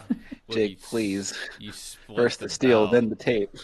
I know. I can't stop messing up my favorite 3 pounder The at tape, every the turn. tape didn't How lose me does a a fight at belt do least. that? Look at that belt. Look, it's split down the Interesting. metal. Down the Interesting. middle. Look So, at that. Is it split so or for the is it audio just two listeners, belts? Unless there's Sunday two. Scaries is running like a inverted toothed timing belt. So it's a smooth part goes to the pulley, and the timing the teeth on the outside of it. But we're zooming in and we're noticing that it's like It's split, split like down a the V. middle. Yeah, and we I've can see the never other seen part a of it's belt not do split. that on Earth. Wow. I'm Yeah, really wondering if That's that's split or if it's just two belts that look like one at the I'm bottom. hoping it's just two belts because that would be brutal if it's if Two it's belts how split would did be down the that middle. happen? honestly. Two belts, yeah, yeah. We had somebody in the chat saying it's two belts. That's Two pretty belts? Okay, common. okay, Okay. I think okay. He there's like runs two belts. Thank you, chat. Okay. yeah. The Thank you, other one chat. was We missing. appreciate the lore support in real time. You could see it on my face. I was like not feeling great about that fight Yeah. and like how I like I said, like that first 30, 40 seconds, if Zach just hit something important, my whole day would have been over. But I he never hit anything. I pretty much didn't take damage in this fight. The back armor got a little scuffed, but That's it. he never actually hit anything that caused damage. Where's Oh, your wow. head at mentally when you're so you're kind of down on the points, 2 minutes Mhm. in or 1 minute in, and then how do you mentally prepare for a flip like that? For what? For like the self-righting flips? No, no, no, no. Like, sorry, Oh, for a the flip flip in of the the way that the fight. fight I'm is sorry. going. It's flipping from very Yeah. much not in your favor to in your favor. Yeah, I'm just like trying to think like what am I doing wrong? Why am I losing these engagements? Should I give up on trying the weapon on weapons? Because sometimes you go weapon on weapon with a robot and you're just never gonna win that and you're handing them the victory if I keep going for it, which is a problem I've had in the past. I keep describing it as I have the big stick. I want to hit people with the big stick. But sometimes that's not the play. Sometimes people have the stick that beats my stick, and my bullheadedness of trying to deliver the big stick loses me the fight. Um, so I'm sort of taking in like, do I give up on trying the weapon of weapons? Do I just try to get around him? Or am I just taking the engagements badly? And I sort of I don't really want to give away the secrets entirely, but You can keep the secrets if you need to. Nothing you don't yeah, want to share. yeah. But I Cool. I realized I was approaching the fight in the wrong way and losing myself with the weapon on weapons. So a little tweak in my driving strategy made a huge difference in those. That's such a cool fight, just because of the Yeah, turnarounds. absolutely. That's such a cool fight. Congratulations again. Excellent Yeah, stuff. yeah. Thank You can you. see as well as like the after fight expressions too. I can see like the relief as well as the like tension in the Yeah, shoulders and eyes, just being like like, okay, okay, all right, okay, we did it, we get it, we're living, we're living. mm, yeah, Yeah, definitely it's great like stuff. yeah, like oh my God, I almost lost it. But also again, it woke me up. That was I'm always rough on the controls for my first fight or two. And that was the fight that woke me up for the day. Um, so So, and Zach was kind enough to give me his whole little wraparound armor piece. So thank you Oh, very much, nice. Zach. It's a nice Yeah, it big looks piece. like we're going to second fight here. Strike point? here, wait, hold the armor piece up. I'm sorry, I had the wrong cam feed. You gotta Oh, you oh, gotta give give me me a a second. warning. Here, hold Oh, up the for armor piece. oh Yeah, the sorry. trophy piece. I Yeah, had the no, I I had should the have said wrong. something. Yeah, I'm I sorry had the about wrong. that. No, you're good. There you go. Yeah. Gorgeous, There it is, the gorgeous, corpse of gorgeous. Yep. Sunday Scaries. Thank Trophies you of very much, War. Zach. Trophies of Yeah. war. Yeah, Kitty got quite a few good bites out of that. Trophies of war. Sharp blade like that just slices right through this sort Yeah. of air gap TPU armor like really well. This works Hmm. great against like beaters because they have a big like impact surface. They don't really bite into things so much, but a bladed vert, we tear this stuff up. Love it. Cool. Okay, so this is going into your fight with Strike Point. Strike Point, one of love Sean Becker, one of the most strategic executions of a robot that I've ever seen. Just like as far as thought process. Kitty's got some configurations on it. Let's talk about that. What's going on? Oh shit! Yeah. Oops. Oh, I'm change the sorry. camera on. My bad. No, you're good. I'm learning all the hotkeys right now. We're doing it in real time. This You're doing it live. we're doing it live. This is more freeware that's being used to hold this podcast together. So you've got this up front. What's going on here? So those are just like vertical walls. A lot of people call this a cope cage. Okay. Um, the idea is, well, Strike Point has this arm with a blade at the end. What if I just have a wall that stops the arm before the blade can make contact with the robot? Um, so that makes it fairly safe for me to engage from the front.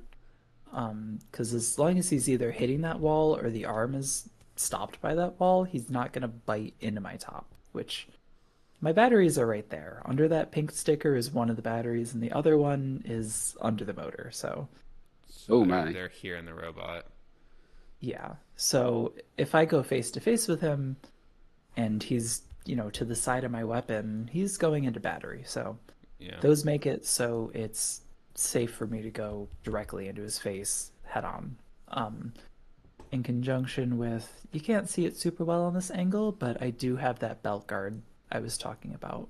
Yeah. Oh Here. yes, the front of the robot sort of sticking out. TPU, yeah, TPU mount with a titanium plate. So that means as long as I'm going face to does not have a clear shot on anything, because it's either armor or wall or spinning blade of death. So he's probably not going to swing into me if we're face to face, which is good.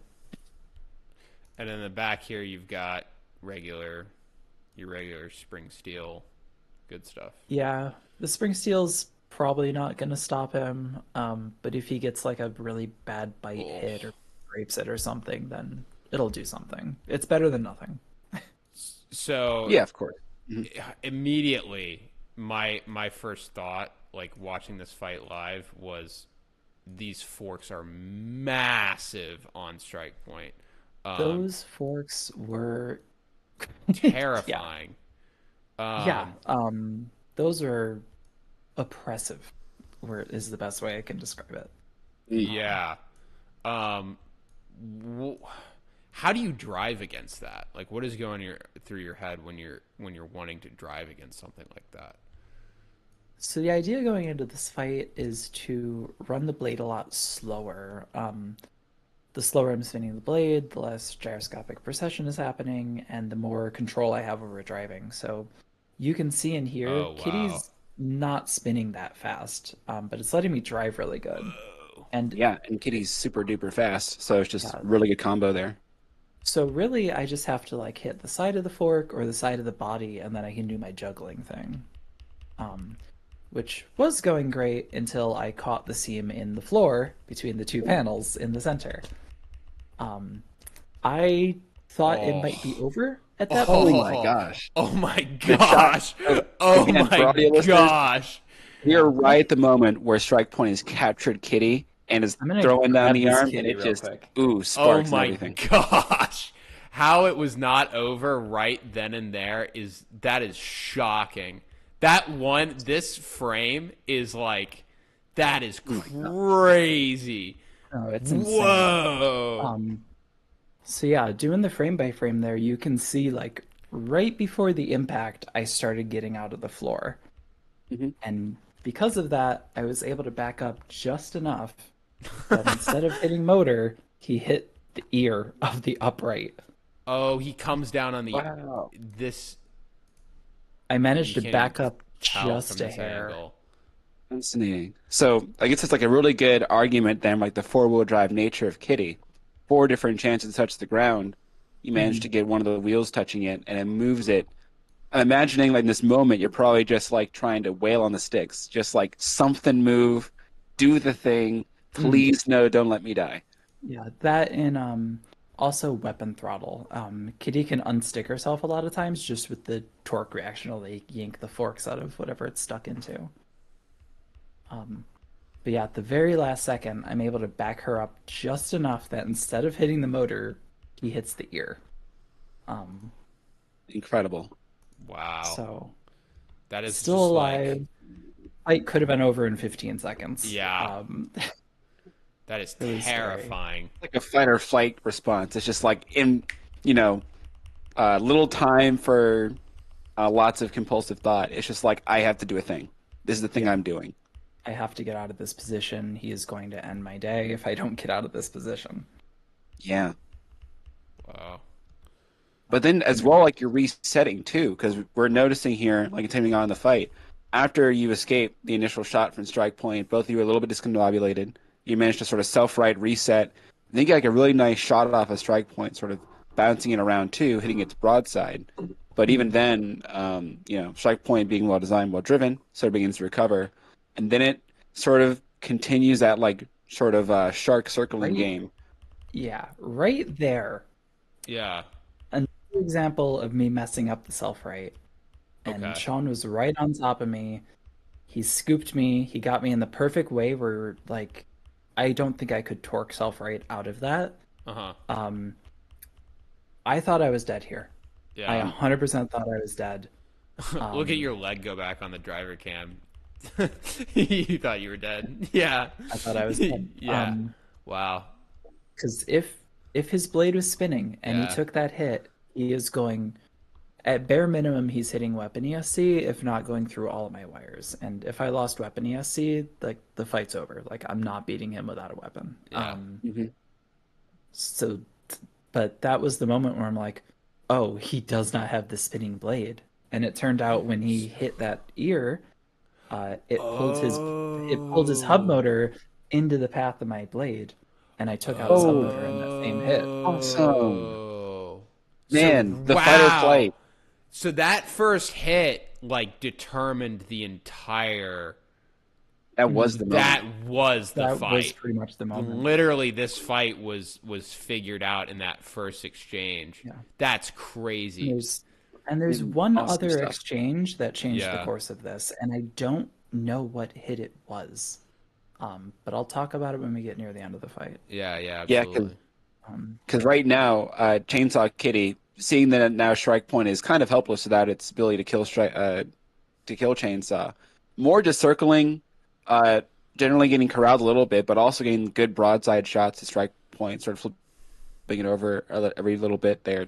So it ends up becoming Strike Point sort of just tanking hits, and Kitty doing the chaotic Kitty things, but also at the same time, uh, sort of tactically evading the corralling of Strike Point. So it's very much like a cagey match still. Both bots still in it. The Strike Point, of course, limited, but it's still very much like a heavy control movement. Strike Point's still throwing its arm, of course, as well, but Kitty's definitely, getting those good shots, getting those good throws, accumulating damage points, all that kind of good stuff. You mhm. really start to win the exchanges when you can initiate from the side and just bypass the forks altogether. I think watching this live, my first thought was like, okay, as soon as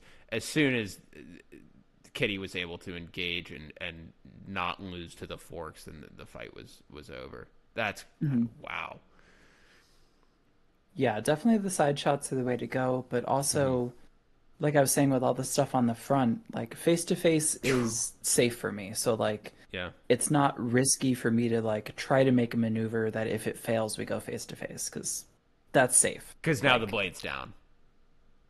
yeah, especially Yeah, with the blade down. But yeah, even before then, like if he's face on, he can't hit anything because of the walls, because of the right. titanium, and because of the blade. S- s- Um, so the other big detail that I didn't know at first, and I don't even know what hit it happens in, but somewhere in one of these early exchanges, I hit his battery. Um, Oh, Oh, and really? I took out one of the four cells of the battery. Oh, wow. Um, whoa. so you'll notice during the course of this fight, he's just going slower and slower and slower because Really? running lower voltage than he's used to, and he's got 75% of the capacity that he's used to because I took out a cell. So Hey, at the end of this fight, he couldn't even drive to the door. He was battery dead dead. Wow. that's Um, probably the most incredible case of how to kill someone's battery life I've ever heard. Yeah, yeah. I just yeah, chaos punched through the a cell of a battery. Boy, it yeah. fired though, but did make sure he lost like a quarter of his overall capacity there. Mhm. Yeah. Yeah, I see electric in the chat. Like, I also thought that I was just accumulating damage on the drive system, making it slower and slower, jamming up the shufflers just a little more and more throughout the fight. But no, I hit the battery somehow, and once again, the battery didn't blow up. I have a good track record of hitting batteries and them not exploding. Yeah, nice. I don't know if that's luck or not luck. I don't know. I'm still sad Droopy didn't catch fire. I almost killed Droopy. I Is that an invitation out to Tommy Wong to come back to the East Coast and get in her swing? yeah, I want to take out Droopy. Okay. Well, Tommy, you heard it here first. I see Blaine Morrison in the chat asking how many copies of Kitty I had.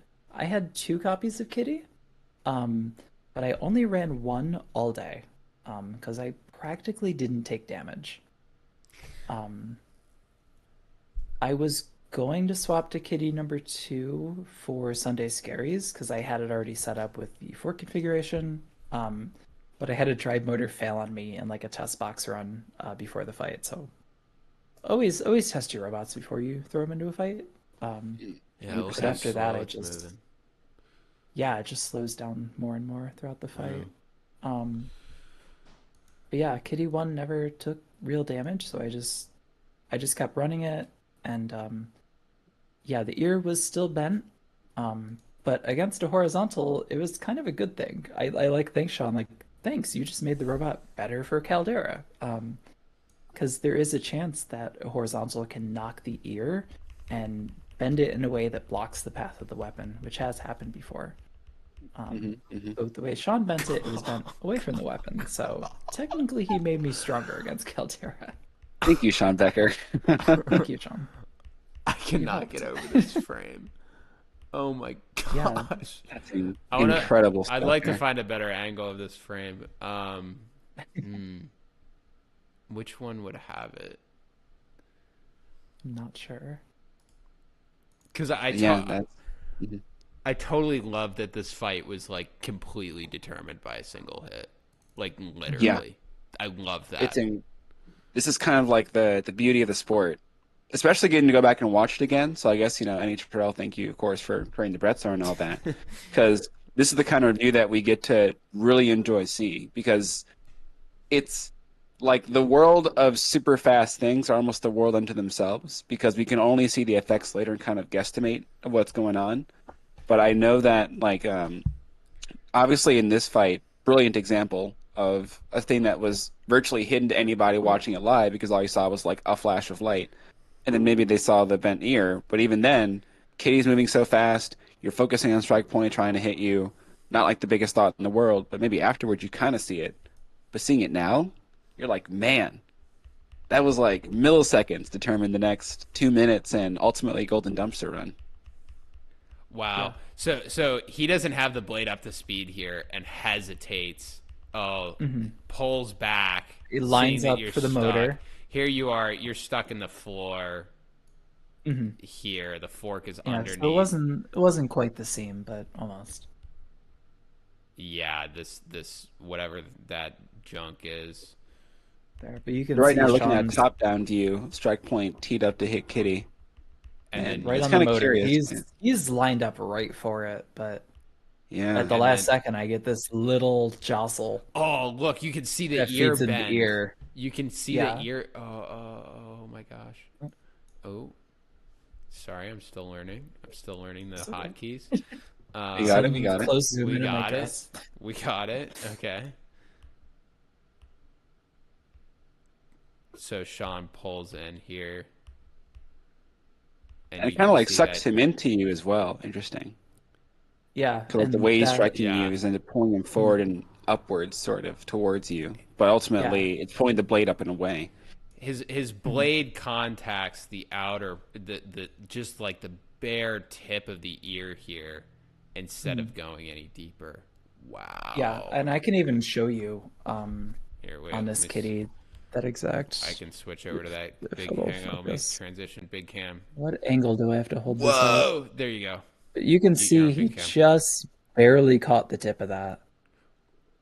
Oh, So that Awesome that stuff. made such a huge difference in how that fight went. Yep. To any wow. audio listeners, you may be wondering what because I just showed. Remember to like and subscribe and rewatch the VODs to see it as well. But yeah, so he hit the ear, which also pulled him a little more forward, which moved the hub into the path of my weapon, and I didn't know it at the time, but I took out his weapon um, at the same Jeez. time as that happens. So huge defining moment in that fight. Incredible stuff. Man. Congrats again on that win. Thank you. That- That felt good. I was really worried about Strike Point before the event even happened. I'm like, oh man, I don't want to fight Strike Point. I don't want to fight Strike Point. That is such. Oh, dude, That's the hard part, I guess. this sport, this is what you miss. Just like, oh my gosh, the sport is the minutia of like the insanity. Awesome stuff. Oh, Because oh, when you're, Sean's here. Hi, Sean. hi Whoa, Sean, that's Sean. man, the first thing I see is my hub exploding. Oh, oh The frame buddy, by frame on this interaction's crazy, Sean. It's great yeah. having you, Sean.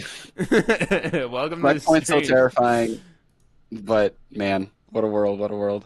And then while you have me on the big camera, little present from Sean.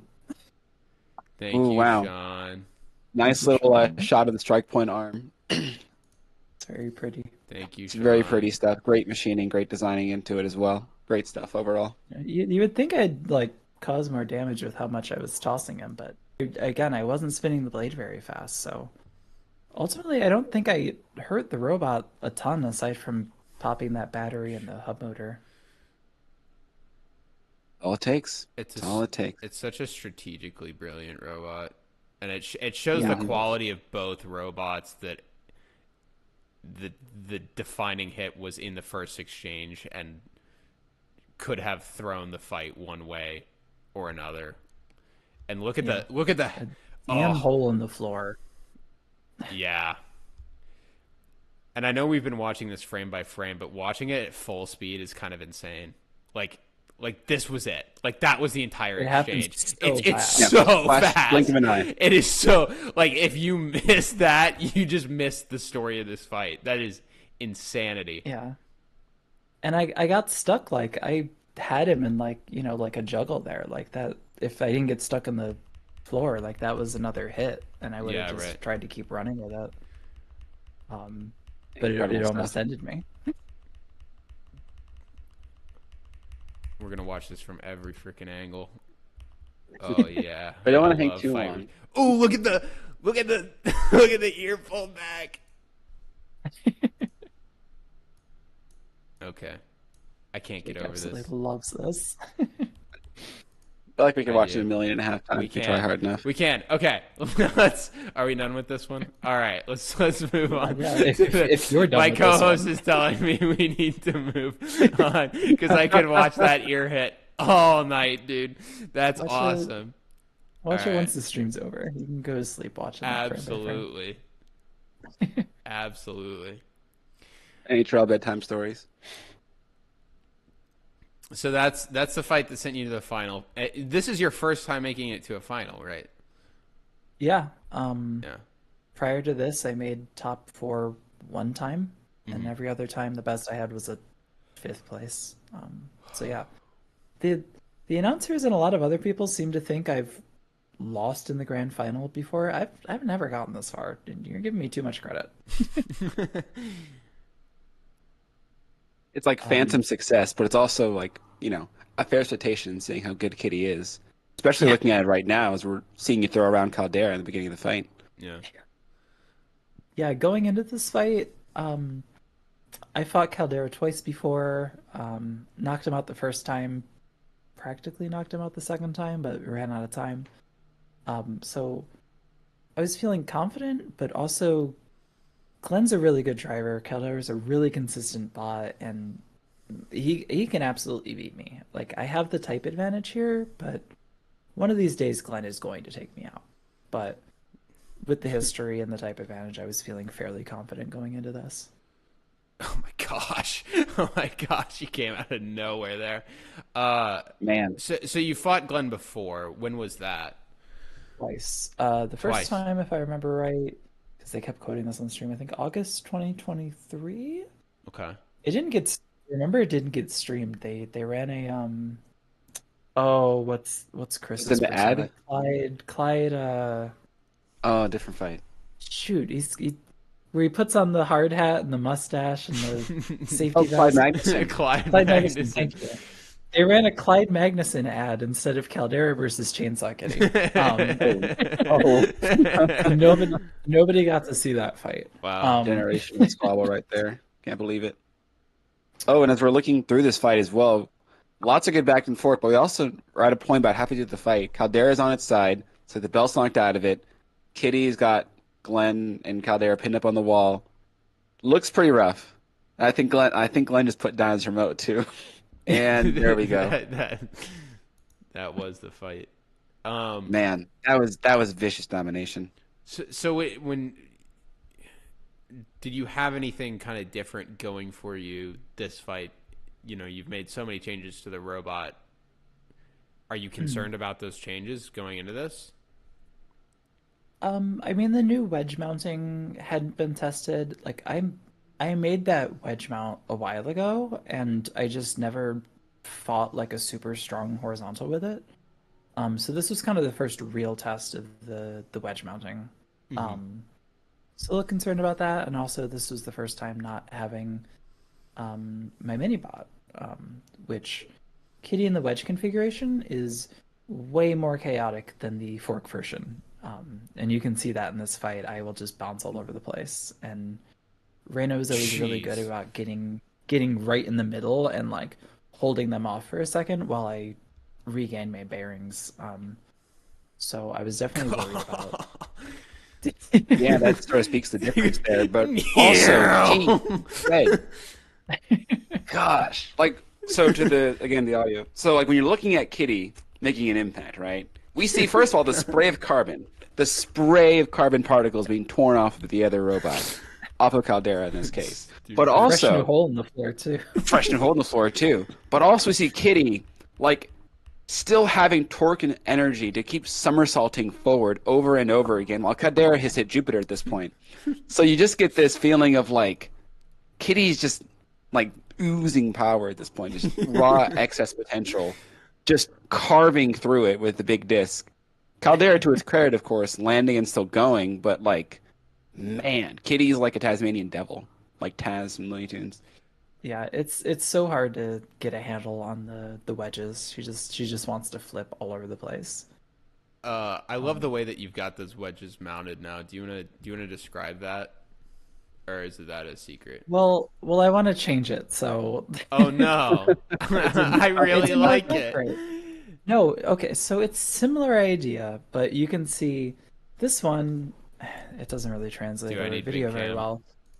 Sort of, but Okay, Big Cam. there is big cam. compliance built into the wedge. Hmm. Um, but on the other side, Glenn got one hit, like right about there, and it broke most of the compliance feature. Ooh, So that wedge is not being held on by very much. ooh, Um, dear. and Oh it wow. wasn't even a super strong hit. I've definitely taken worse hits on that corner. Oh Um, wow. so that didn't work out, but Mm. it stayed on at least. I I mean, it I looked, unaffected really from the audience perspective, I guess. Still on there and yeah, all. you can't tell looking at the footage.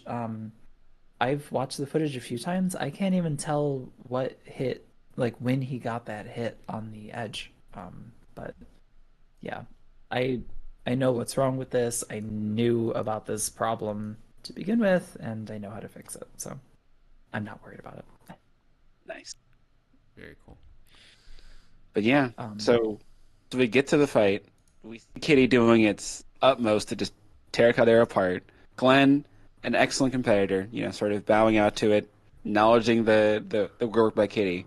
So then, sort of looking at it as well, like how's your team also doing? Sort of like backing you up in this fight. I definitely see like you're very intense. You're leaning forward, sort of have the stance, eyes dead set on it. Um, mhm.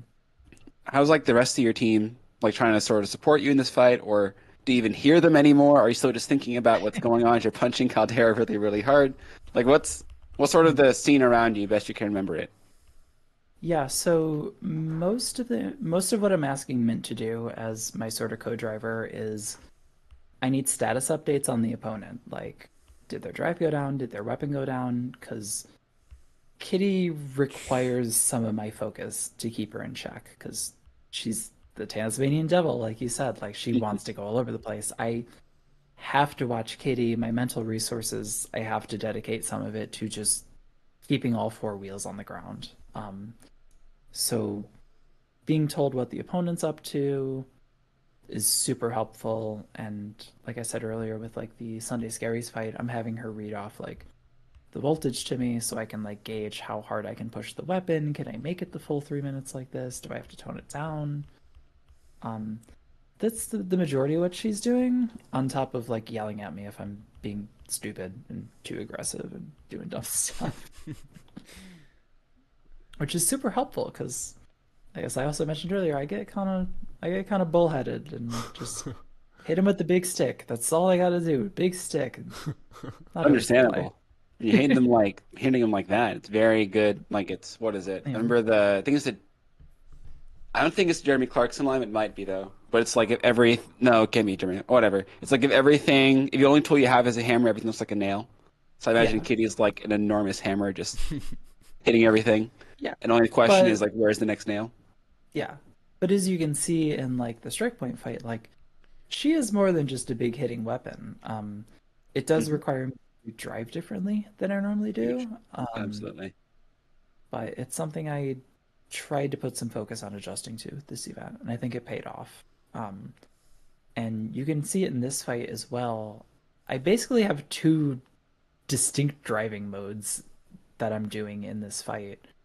Um, when his weapon's going, my weapon's at full throttle. I'm driving really slow, really accurately, making sure I'm perfectly lined up. But every time his weapon's down, I'm slowing the weapon down a little bit and I'm just gunning it into him for the hardest hits I possibly can, maximum bite. I, Um, I'm curious why his belt went down. I can't seem to tell from the overhead.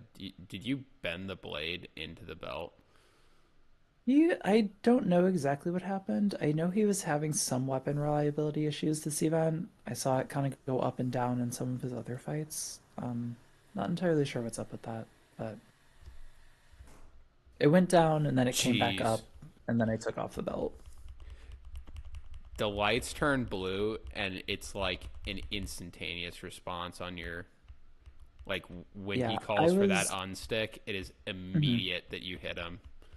Oh my Yeah, gosh. I was watching him. Yeah. You can't really tell too much on this angle, but I was watching him and I was waiting for him to start making the hand motion towards the box. And as soon as I saw him, like the hand was like over the box, pull the trigger. And yeah, it is almost like a frame perfect blue light hit, which is really funny. But yeah, That is. there you go. There's your on stick, Glenn. Have fun.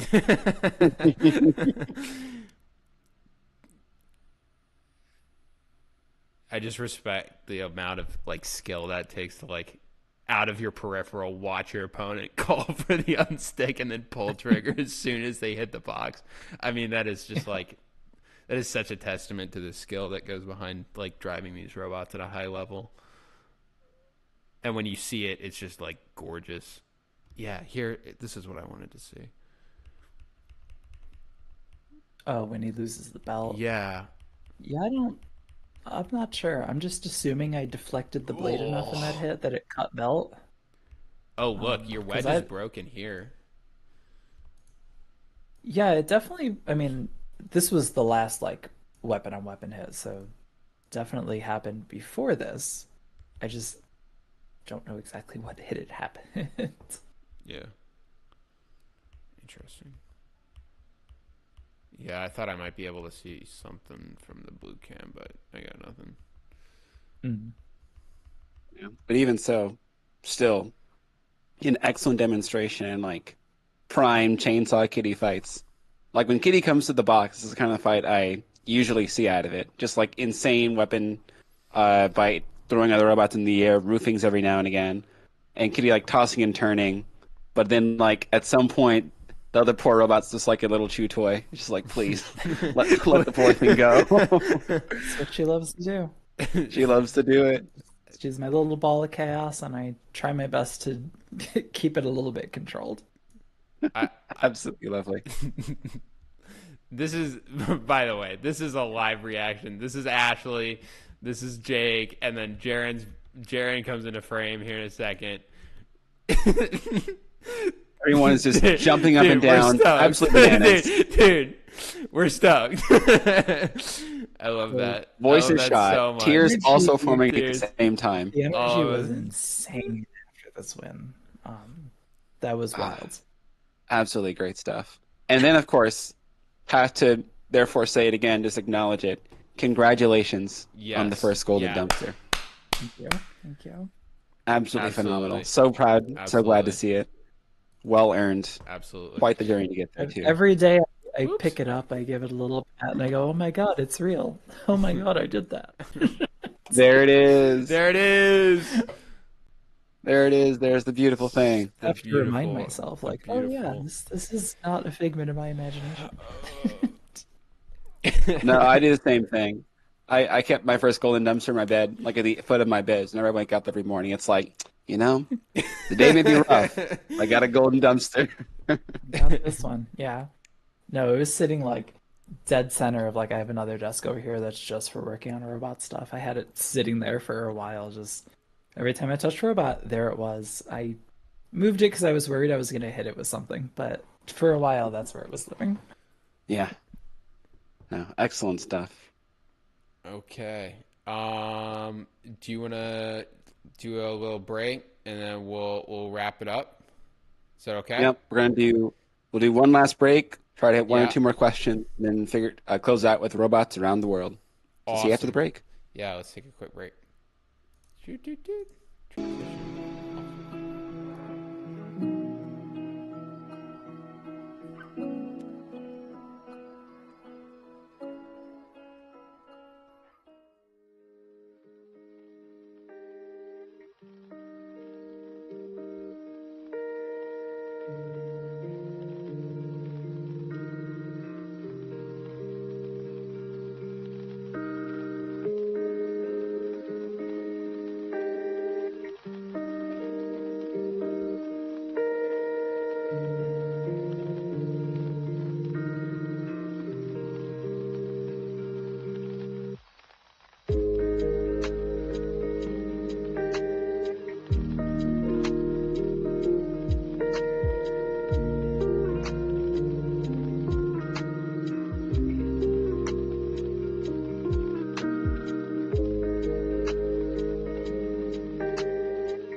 All right, welcome back. Back from the short little break there. One hit a few more questions. I apologize to anybody else who were unable to hit some of your questions, but at the same time, I also wanted to make sure that we sort of hit a few of them left and then close it out with robots around the world. So here we go. So, one question from Anthony and Dubis. This is a little fun one to sort of lace into it. Um, do you think your performance would be better or worse if it was the well-rested anime girl club instead of the sleepy anime girl club? It would have a totally different vibe. I don't think it'd be the same. Interesting, interesting. Mm. Are you imagining like would I think Chainsaw I Kitty could be have. less aggressive? Would it be like more chilled out now? They got like a full 8 hours, or Uh, you know, part of my pre-fight routine is calming myself down. Like before almost every fight, I'd be like, hug me, somebody just soothe me, please. Just I'm trying to keep the energy level down so I don't just get anxious and jittery. So maybe being well rested wouldn't be great. I'd have too much energy. that could be a fun alternate universe for sure. That could be going on there.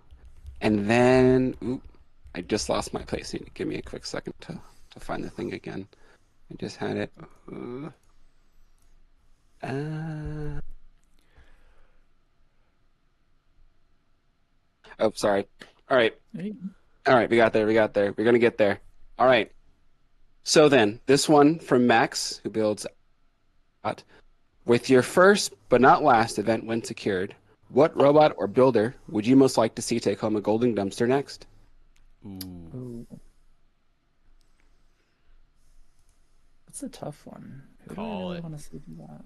Call that? I don't have anybody right off the top of my head. That's a tricky one. And when we get DraftKings for NHRL, this question is gonna go crazy.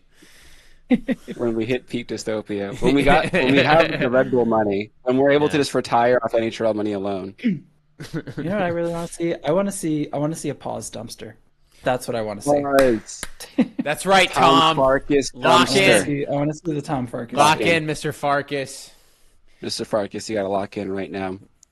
You Just gotta letting you start know, because I sweating. called it. 'Cause I called I it. just want you to think like, how amazing would that run be? Like to see pause just sweep through a bracket, 7 straight wins, all knockouts. No, that could be puts us on ESPN forever. That They're would like, Yeah. be wait a minute, incredible. pause. Want a dumpster off of that one? All right, give Try him to a deal. explain that in 8 a seasons TikTok. guaranteed.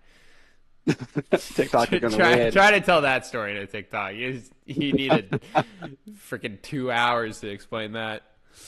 Yeah. And so my Just final one here is not a question. It is simply a statement. This is from Ashley, mother of Team Defective. She just wants to say she's very, very proud of you. thank you, Ashley. Thank you, everyone, for the questions. We'll probably work on getting a bit more of these in next time, but thank you all to all who submitted. But this time, we're going to head into our new segment about robots around the world. And so first, I wanted big thanks to Chris DeSico for sharing this story, collected directly from the NHRL Discord channel, which he posted before he did announcements for it. So thank you, Chris. You saved my butt. This week, we travel to China, where Unitree is planning to live stream the world's first humanoid boxing stream. The Unitree G1 is a humanoid robot that stands 1.32 meters tall, weighs 35 kilograms, which is some amount in US things, and features advanced computing power and smooth motion control. Considered the company's flagship humanoid robot, the G1 was designed to operate in environments challenging for humans, offering enhanced flexibility, agility, and compact form, according to Unitree.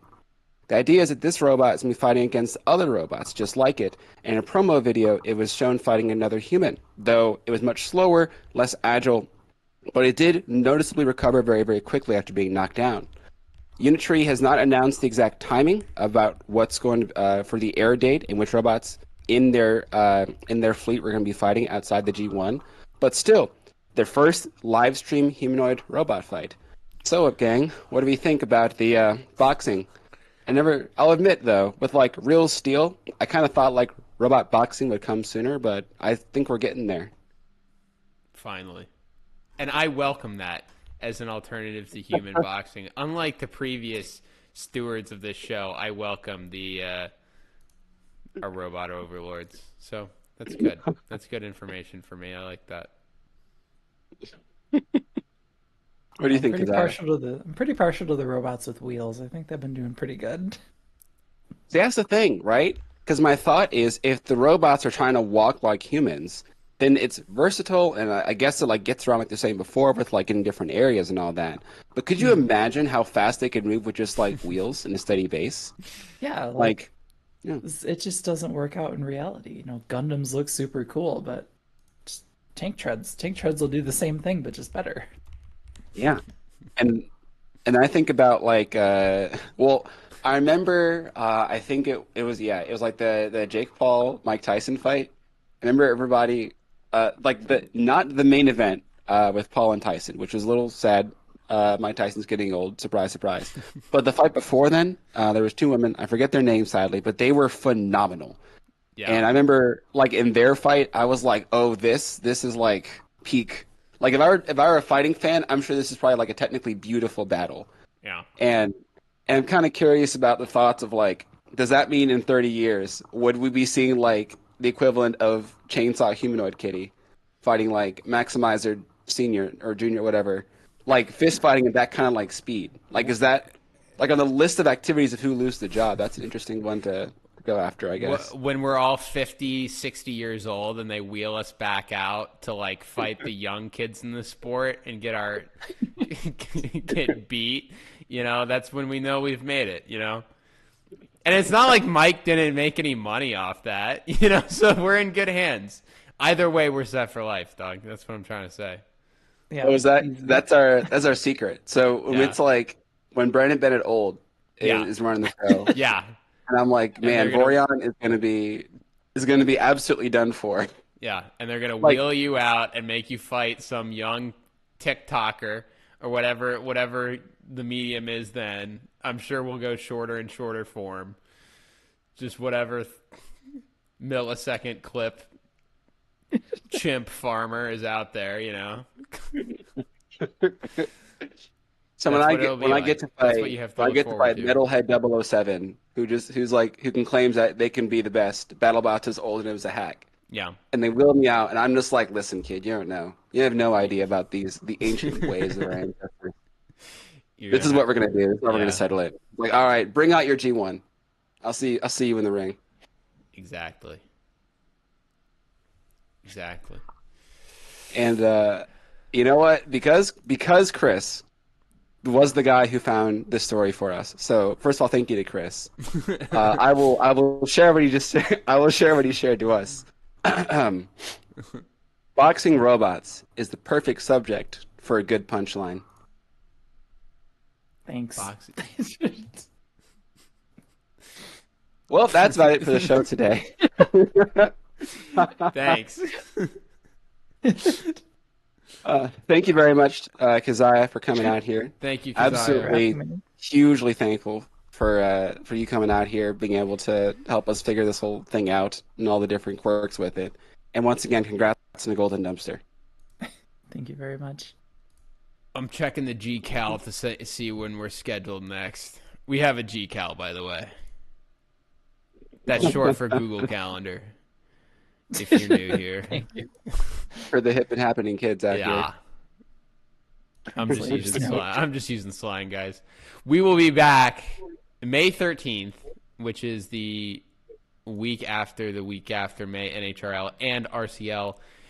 Brandon Bennett Old is going to RCL and informed me that he will be bringing a lapel mic.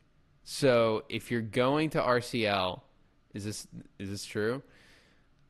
I mean, yeah, it's on the way. Okay. Yeah, yeah, Sorry, yeah. I don't know if I I'm mean, it's just jumping the got to gun. arrive. It's Okay, on the way. okay, We're doing a thing. We're doing a thing. We're doing a thing. Trying the best to do a thing. okay.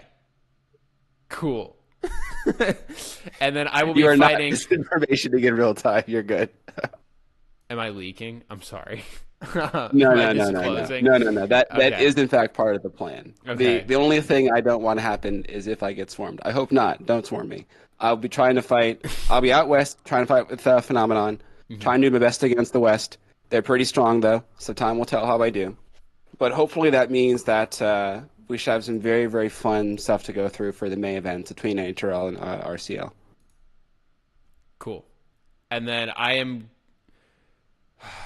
all things willing, going to fight next week. I'm having some internal stress about that. Getting gearboxes in from China. We will see if they come in time. If they come in time, I will be fighting next week. Robot's looking beautiful right now, except for that. So I'm pretty stoked about that. We will catch you guys next time. Thank you very much. Thank you. Thank you to Kaziah again. Goodbye. Bye, all.